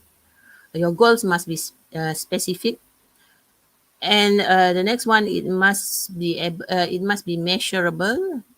Uh, S stand for specific. M stand for measurable. Your goal must be measurable, and the third one is A, achievable.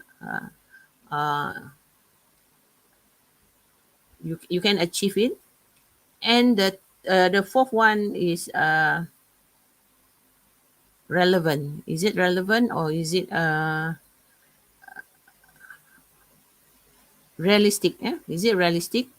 And the last one is time frame. There is a time frame for any financial goal or any goals for that matter. Even non-financial goals. I think you can stop sharing the slide. Okay. For smart goals, that means your goals must be specific. For example, your financial goal, you want to save 6,000 in 2 years' time. So there is the amount, 2,000. There is also a time frame, 2 years. That is specific goal.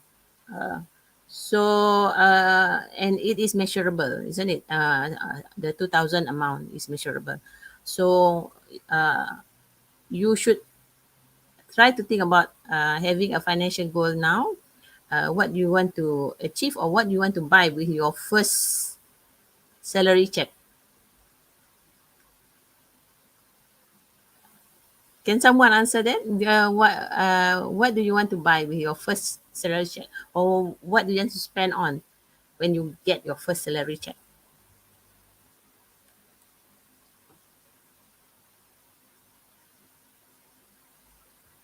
Family dinner,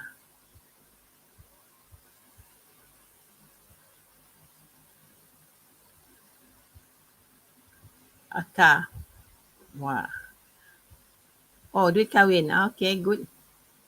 Oh, Zakuan memang dah nak kahwin dah ni.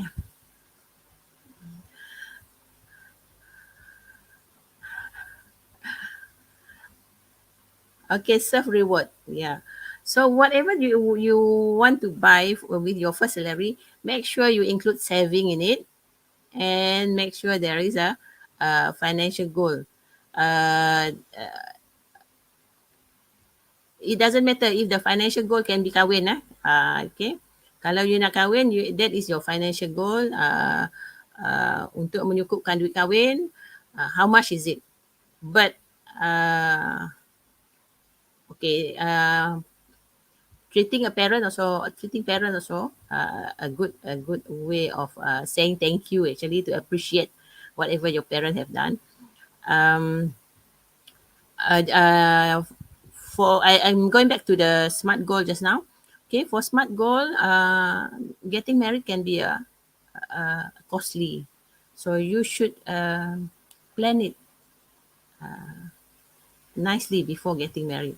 And you don't want to spend how much you do you people that's side spend for kawin? 30,000 about it.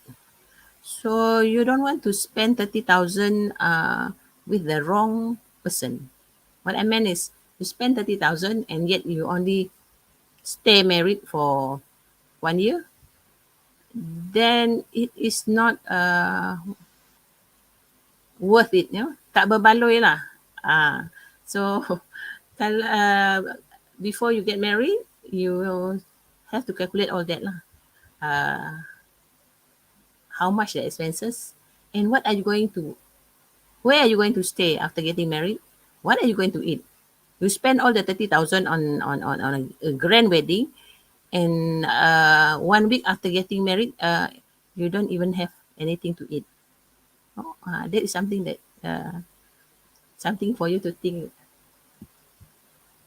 Wow, 50K. Kalau saya 50K, saya bawa deposit beli rumah.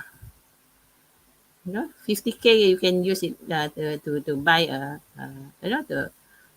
to buy a house, deposit for a house. Yeah, correct. Invest after marriage, not during kenduri. Don't spend too much on kenduri lah.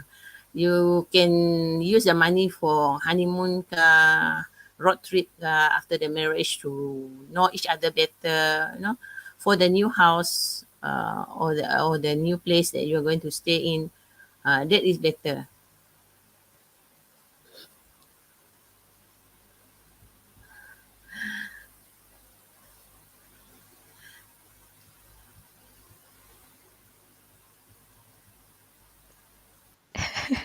Thank you, Pasraya, for a very eye-opening session.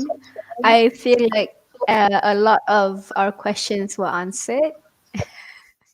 Our lecturer also sends his thanks. If my team can pin it on the screen. Yeah.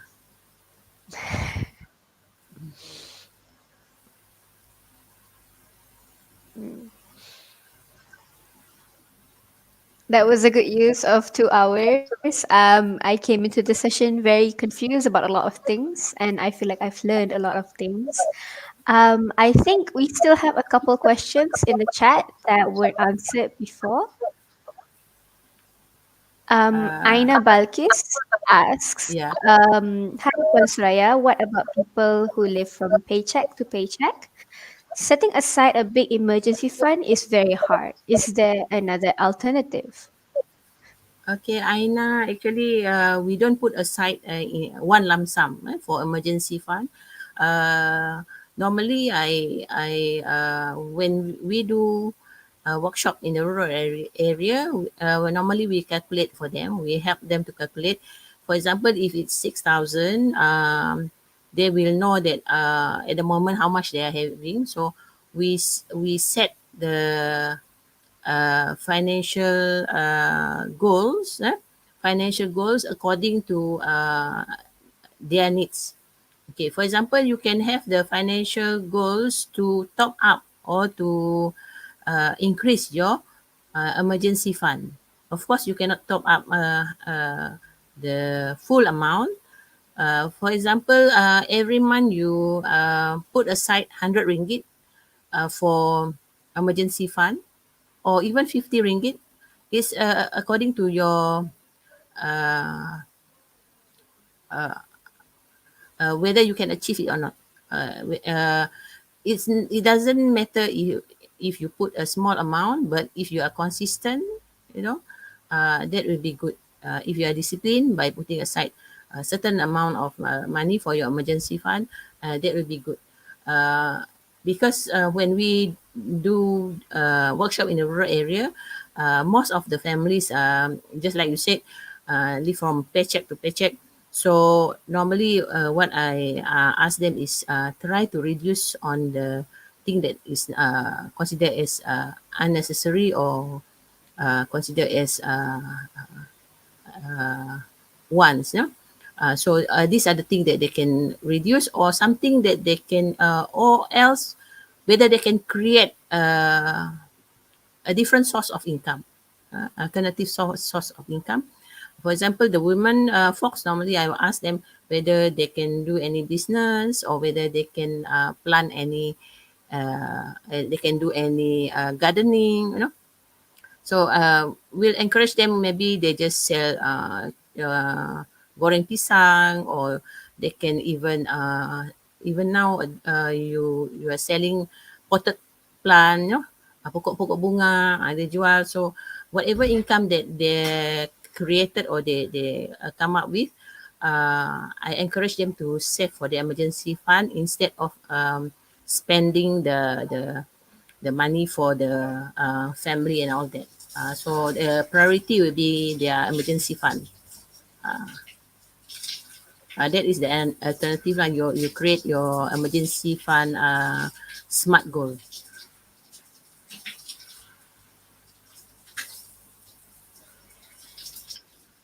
Very And good question, Aina Balkis. Thank you for your question. I also wondered the same thing because I am one of the people that go from paycheck to paycheck, and pandemic has made it very hard for me to keep a part-time job particularly.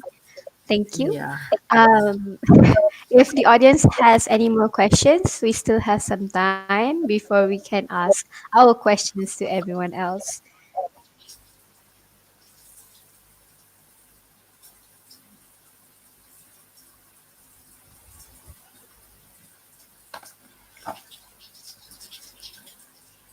and if possible, don't start borrowing, or don't start applying for loans. Don't be in a hurry to own a car or own a house. You have to analyze your financial standing first, whether you can afford it or not. Maybe the first month you can afford, but 1 year down the road, you cannot afford to pay the monthly installment, then you will be in a lot of trouble. So before you commit yourself to any or taking a loan and all that, make sure you analyze your financial standing first, and try not to get a loan that is considered not necessary. For example, personal loan, or any other loans, or you are asked to be a guarantor. Try not to be a guarantor to anyone, especially not within your family members as well. because sometimes even family members is the hardest for you to get when people borrow money from you, or you want to get back your money, it's very hard if it's among family members. uh, this I'm talking from experience actually. Some people, they family members, they know that you are well off, they start borrowing, and a few years down the road they are completely forgotten about your money. And when you want to get it back from them, you will be the bad one.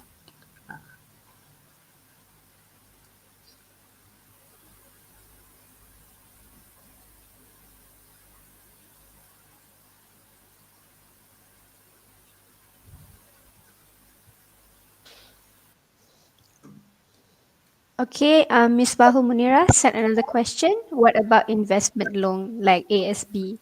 Is it okay if we take investment loan right after we start working? uh, for if you are working in the bank, of course the bank officer will say it's a good investment. But again, just like I mentioned, you have to look at your own capability, your payment ability. Are you able to pay monthly for the rest of the 25 years?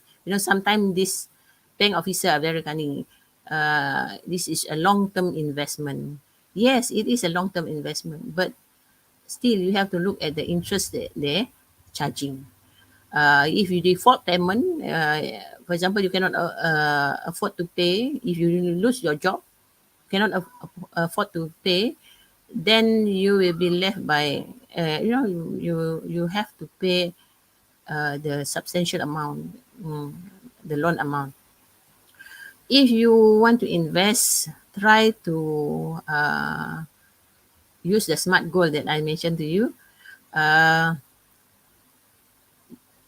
you use cash to invest. You put aside some money. It doesn't have to be much. For example, when I first started saving, I saved about 50 ringgit. That was a few years, a few decades ago. About 50 ringgit per month.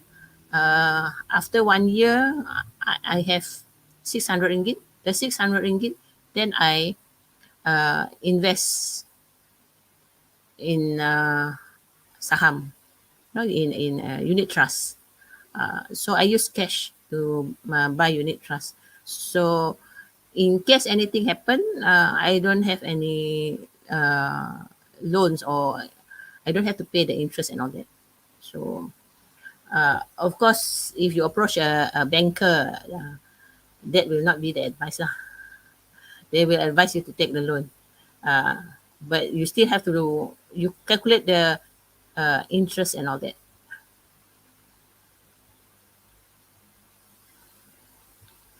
Okay, one question here. Are there any differences opening a lot of account in different bank? I think all the banks are more or less the same. When you open a lot of bank account, you also have a lot of banking fees that you have to pay. For example, one bank charge you 15 ringgit annual fees. That is for saving account. Is 15 ringgit, but for current account it be different, right? So I just use the saving account as an example. If you have 10 saving account, that means you have to pay 15 ringgit time by 10 is 150 ringgit per year to the bank. Of course, the bank like it very much lah. But uh, maybe to you is 150 is nothing much lah. You have to pay to the different banks because of the different account. But if you can, I think one, two or three account is good enough.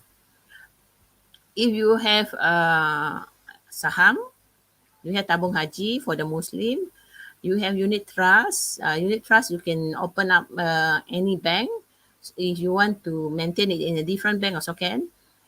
Unit trust, and then you have maybe one another saving account for emergency fund. that is about 4 accounts. That is more than enough.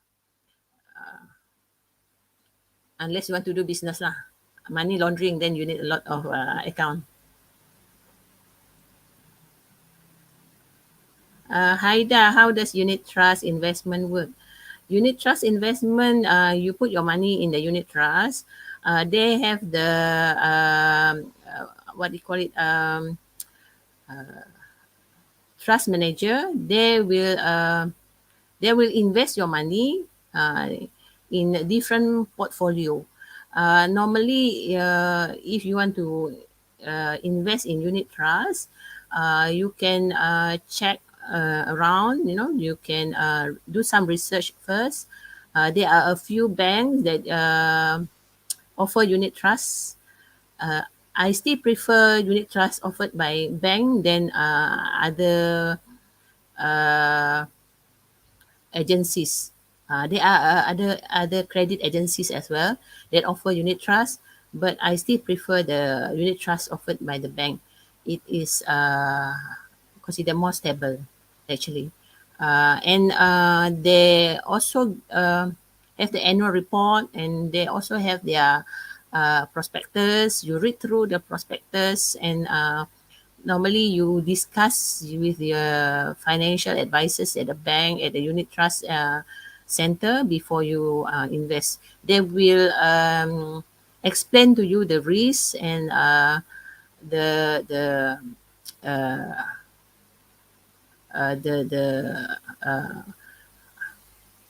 portfolio of the investment. For example, there are some unit trusts that they invest in local market only. So that is considered as low risk but low return. But if you buy a unit trust that invest in overseas market, some are Asia Pacific, uh, a bit volatile there, and you can also go to unit trust that invest worldwide. So there are a lot of choice there, actually. So you really have to sit down and discuss with your uh, unit trust manager or the advisor at the bank to see what are the unit trusts that are suitable for you, uh, that are affordable, that you can afford, because they will look at your uh, what do you call it, your ability to pay as well. You know?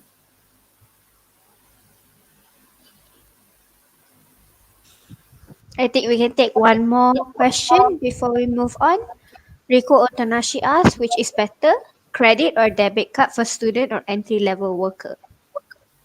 I think for student, debit card is better, because using debit card, the risk of you overspending is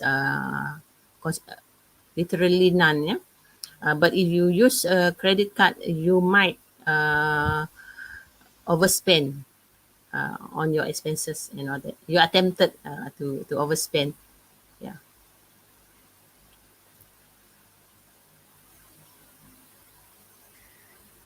I think that's all the time we have today for the questions from the audience. Very good questions. It answered a lot of my own questions before I even had the chance to ask.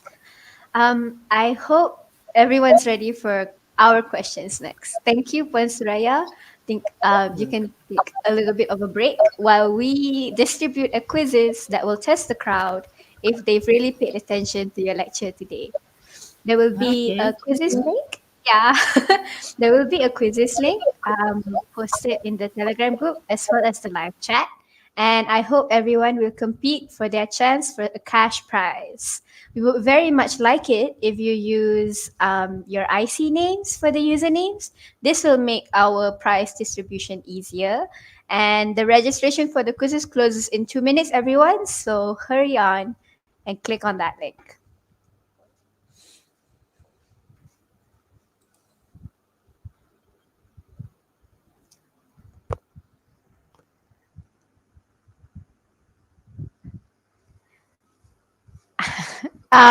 The Also, don't forget, if you register for the quizzes, make sure to take a screen cap of your usernames as proof in case you win. I hope you do because this is real cash prize here.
Oh, wow. Okay. We have quite a lot of takers for today's spots for the cash prize. There's going to be 8 spots for the cash prize, everyone.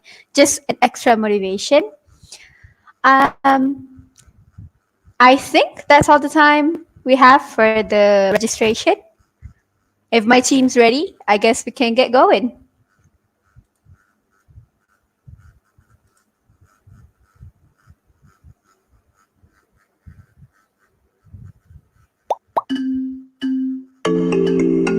Good luck, everyone.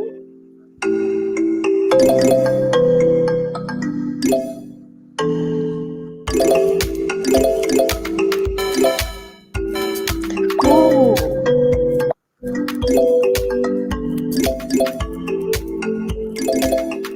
we have a steady champ so far, Fazila.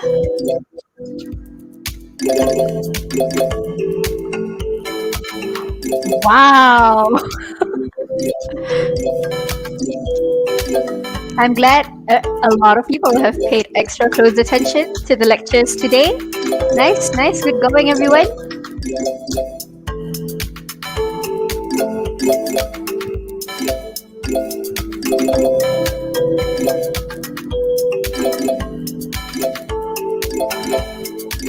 This is amusing for me just to watch everyone go. Mariam is keeping her spot as number one pretty close.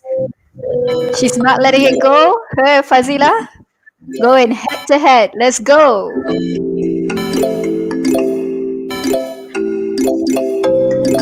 Oh, okay. That one wrong answer is gonna cost you, Mariam. Oof, yikes. Wow, Miss Baho Murira is holding on to her number 4 spot. Nice, nice. You got steady climbers here.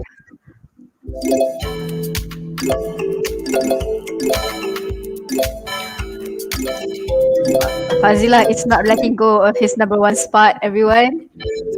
Oh wow, Habiba takes a spot.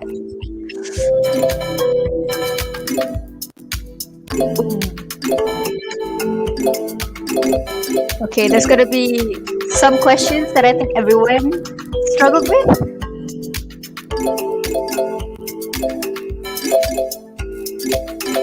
Nice. Okay. Steady, steady.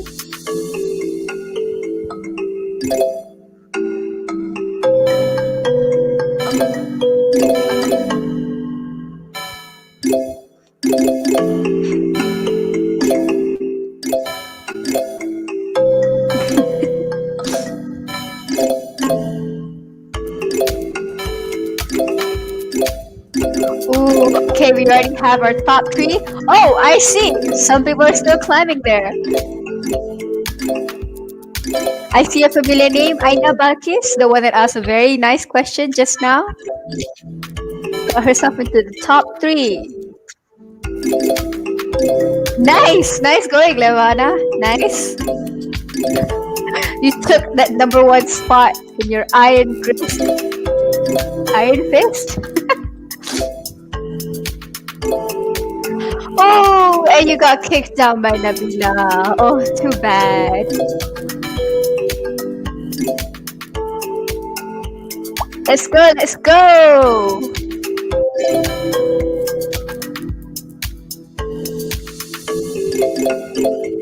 Nice, nice, nice. Just a couple more players.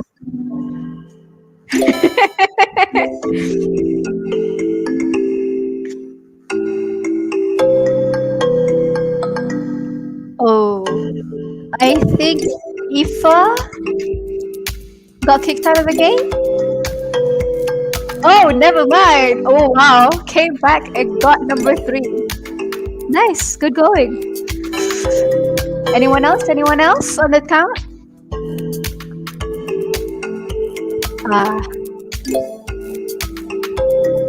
Come on, people. Let's go. We still have some spots for the cash winners.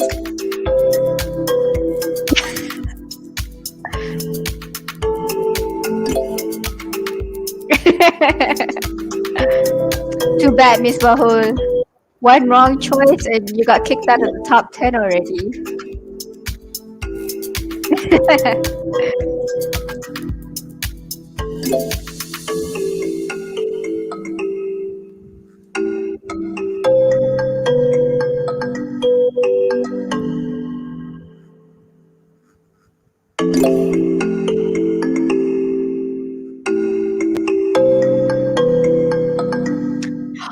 Wow, Aina Zainuddin making a comeback. Straight up to the top 6. Nice, nice. Wow, keep going, Aina. Let's go. The final question. Let's go. And she got herself the number 1 spot, people. Goes to show, don't give up until you can't no more.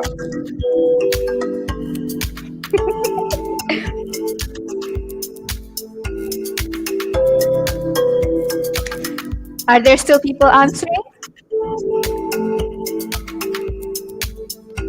Oh, should we wait? I think you can wait. Maybe you can wait 1 more minute.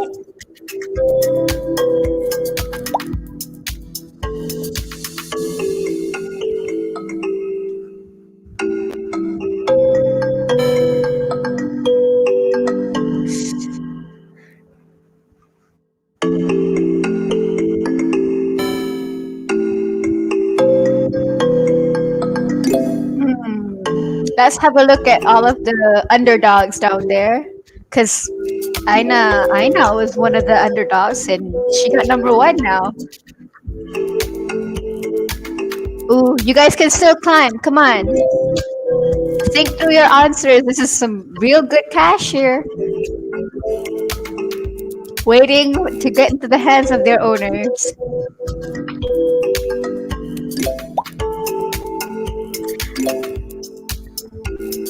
Yeah, let's go, people. You can still get those. You can still get the top 8. And you can still get your consolation prizes. Remember. Wow.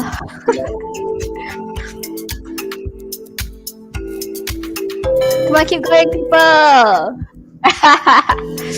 Too bad, not Azri. You could have gotten in there. You could have won.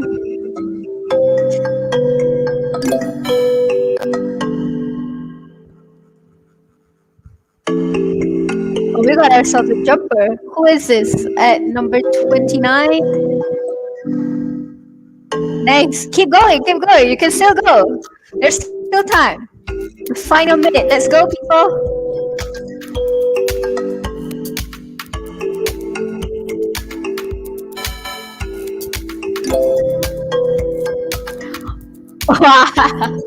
Slow and steady. You get it.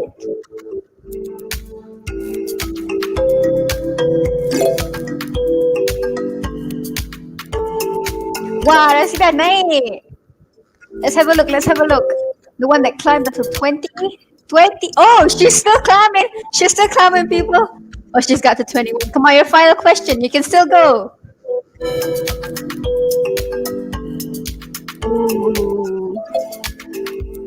Oh, wow, wow, wow. She's climbed all the way up to the top, people. Where is she? Oh, we've lost sight of her. Where is she? Where is Rosida? Oh, there she is. Number 13, Rosida. Congratulations. That's quite the climb. Any more underdogs planning to climb and fight for their spots?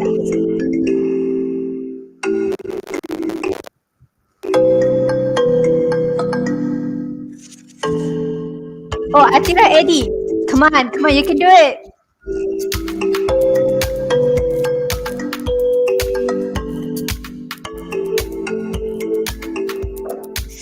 Final question.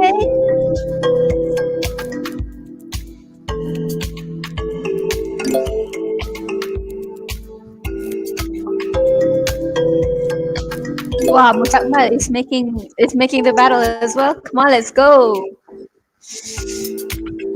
Ooh, I think. Okay, too bad, folks. That's all the time we have for today's quizzes. So you can stop sharing it now and get ready to find out who your winners are for today's chances at top cash prizes. I know, Balkis, I get it. You gotta hold on to that number one spot. Congratulations, though. That was an amazing win, I have to say. I'm glad. Happy for you. Nice.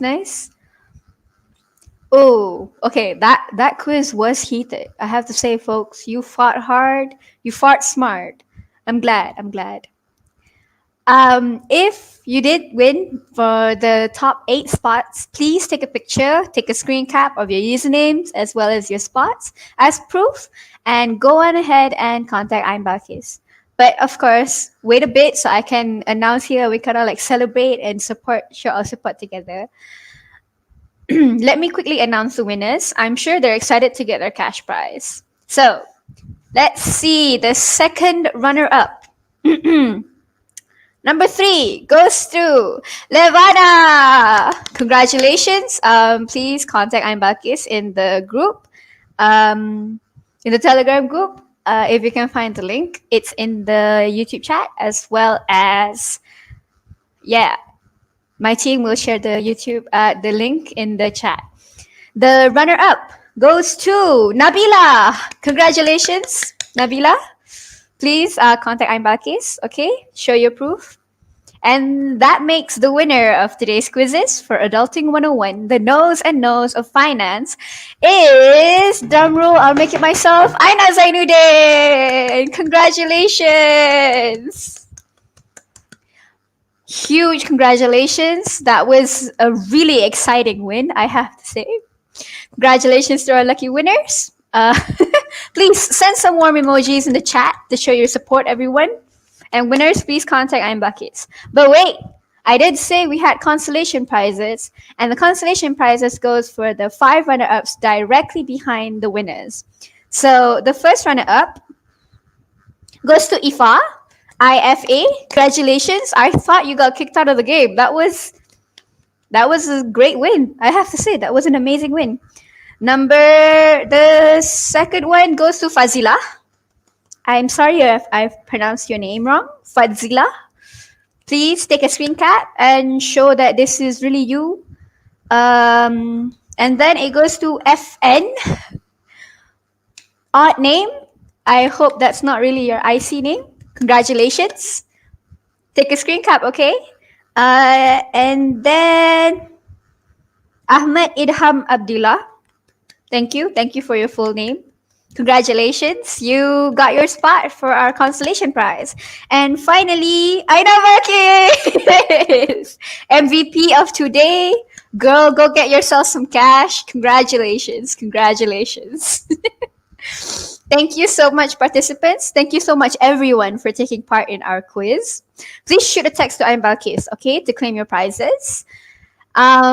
And of course, to keep this nice, good vibe as a nice memory, Puan Suraya, if you could come back to the screen, and would you mind taking a couple pictures with me?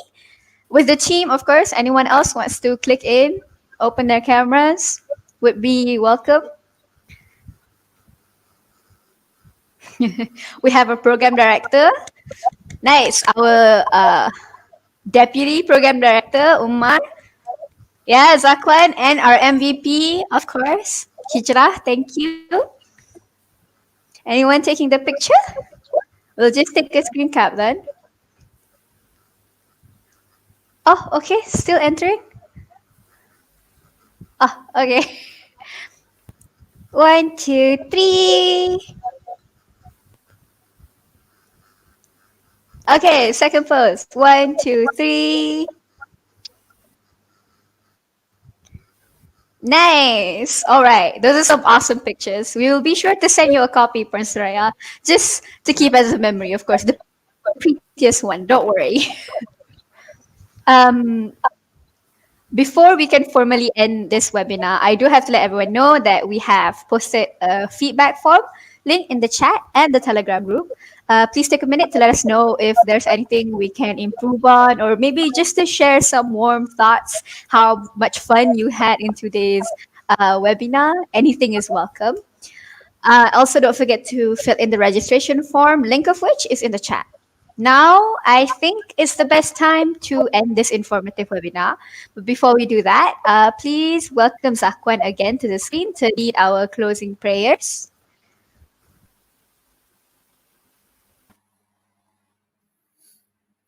أعوذ بالله من الشيطان الرجيم بسم الله الرحمن الرحيم الحمد لله رب العالمين والصلاة والسلام على رسولنا محمد النبي الكريم على آله وصحبه أجمعين اللهم إنك تعلم أن هذه القلوب قد اجتمعت على محبتك والتقت على طاعتك وتوحدت على دعوتك وتعاهدت على نصرة شريعتك وأثق اللهم رابطتها وأدي ودها وديها صدورها واملأها بنورك الذي لا يخبو واشرح صدورها بفيد الإيمان بك وجميل التوكل عليك وأهلها بمعرفتك وأمدها على شهادة في سبيلك إنك نعم المولى ونعم النصير اللهم ربنا آتنا في الدنيا حسنة في الآخرة حسنة وقنا عذاب النار لا إله إلا أنت سبحانك إنا كنا من الظالمين بسم الله توكلنا على الله لا حول ولا قوة إلا بالله العلي العظيم وصلى الله على سيدنا محمد النبي الكريم وعلى آله وصحبه وبارك وسلم. الحمد لله رب العالمين. Amin, Amin, Ya Rabbal Alameen. Thank you, Zakwan, for leading our prayers. May all of our prayers be accepted, inshallah. Thank you once again to Puan Suraya for joining our webinar and spending your Chinese New Year break with us. We truly appreciate it. Thank you so much for making time in your busy week to share some knowledge to us clueless UITM graduates. We very much appreciate it. Your experience and your skill speaks for itself because there are so many new things that I've learned today. And from the quizzes, you can see so many of the audience members also learned quite a few new things. Thank you. It's also reassuring to see that our participants have followed your lecture so well. As a representative of ED2417C, my class, I wish everyone a wonderful weekend and financial stability. Honestly, we are graduating soon, right? May we meet again in the next event. Thank you, everyone. Thank you, Puan Sraya. Thank you very much.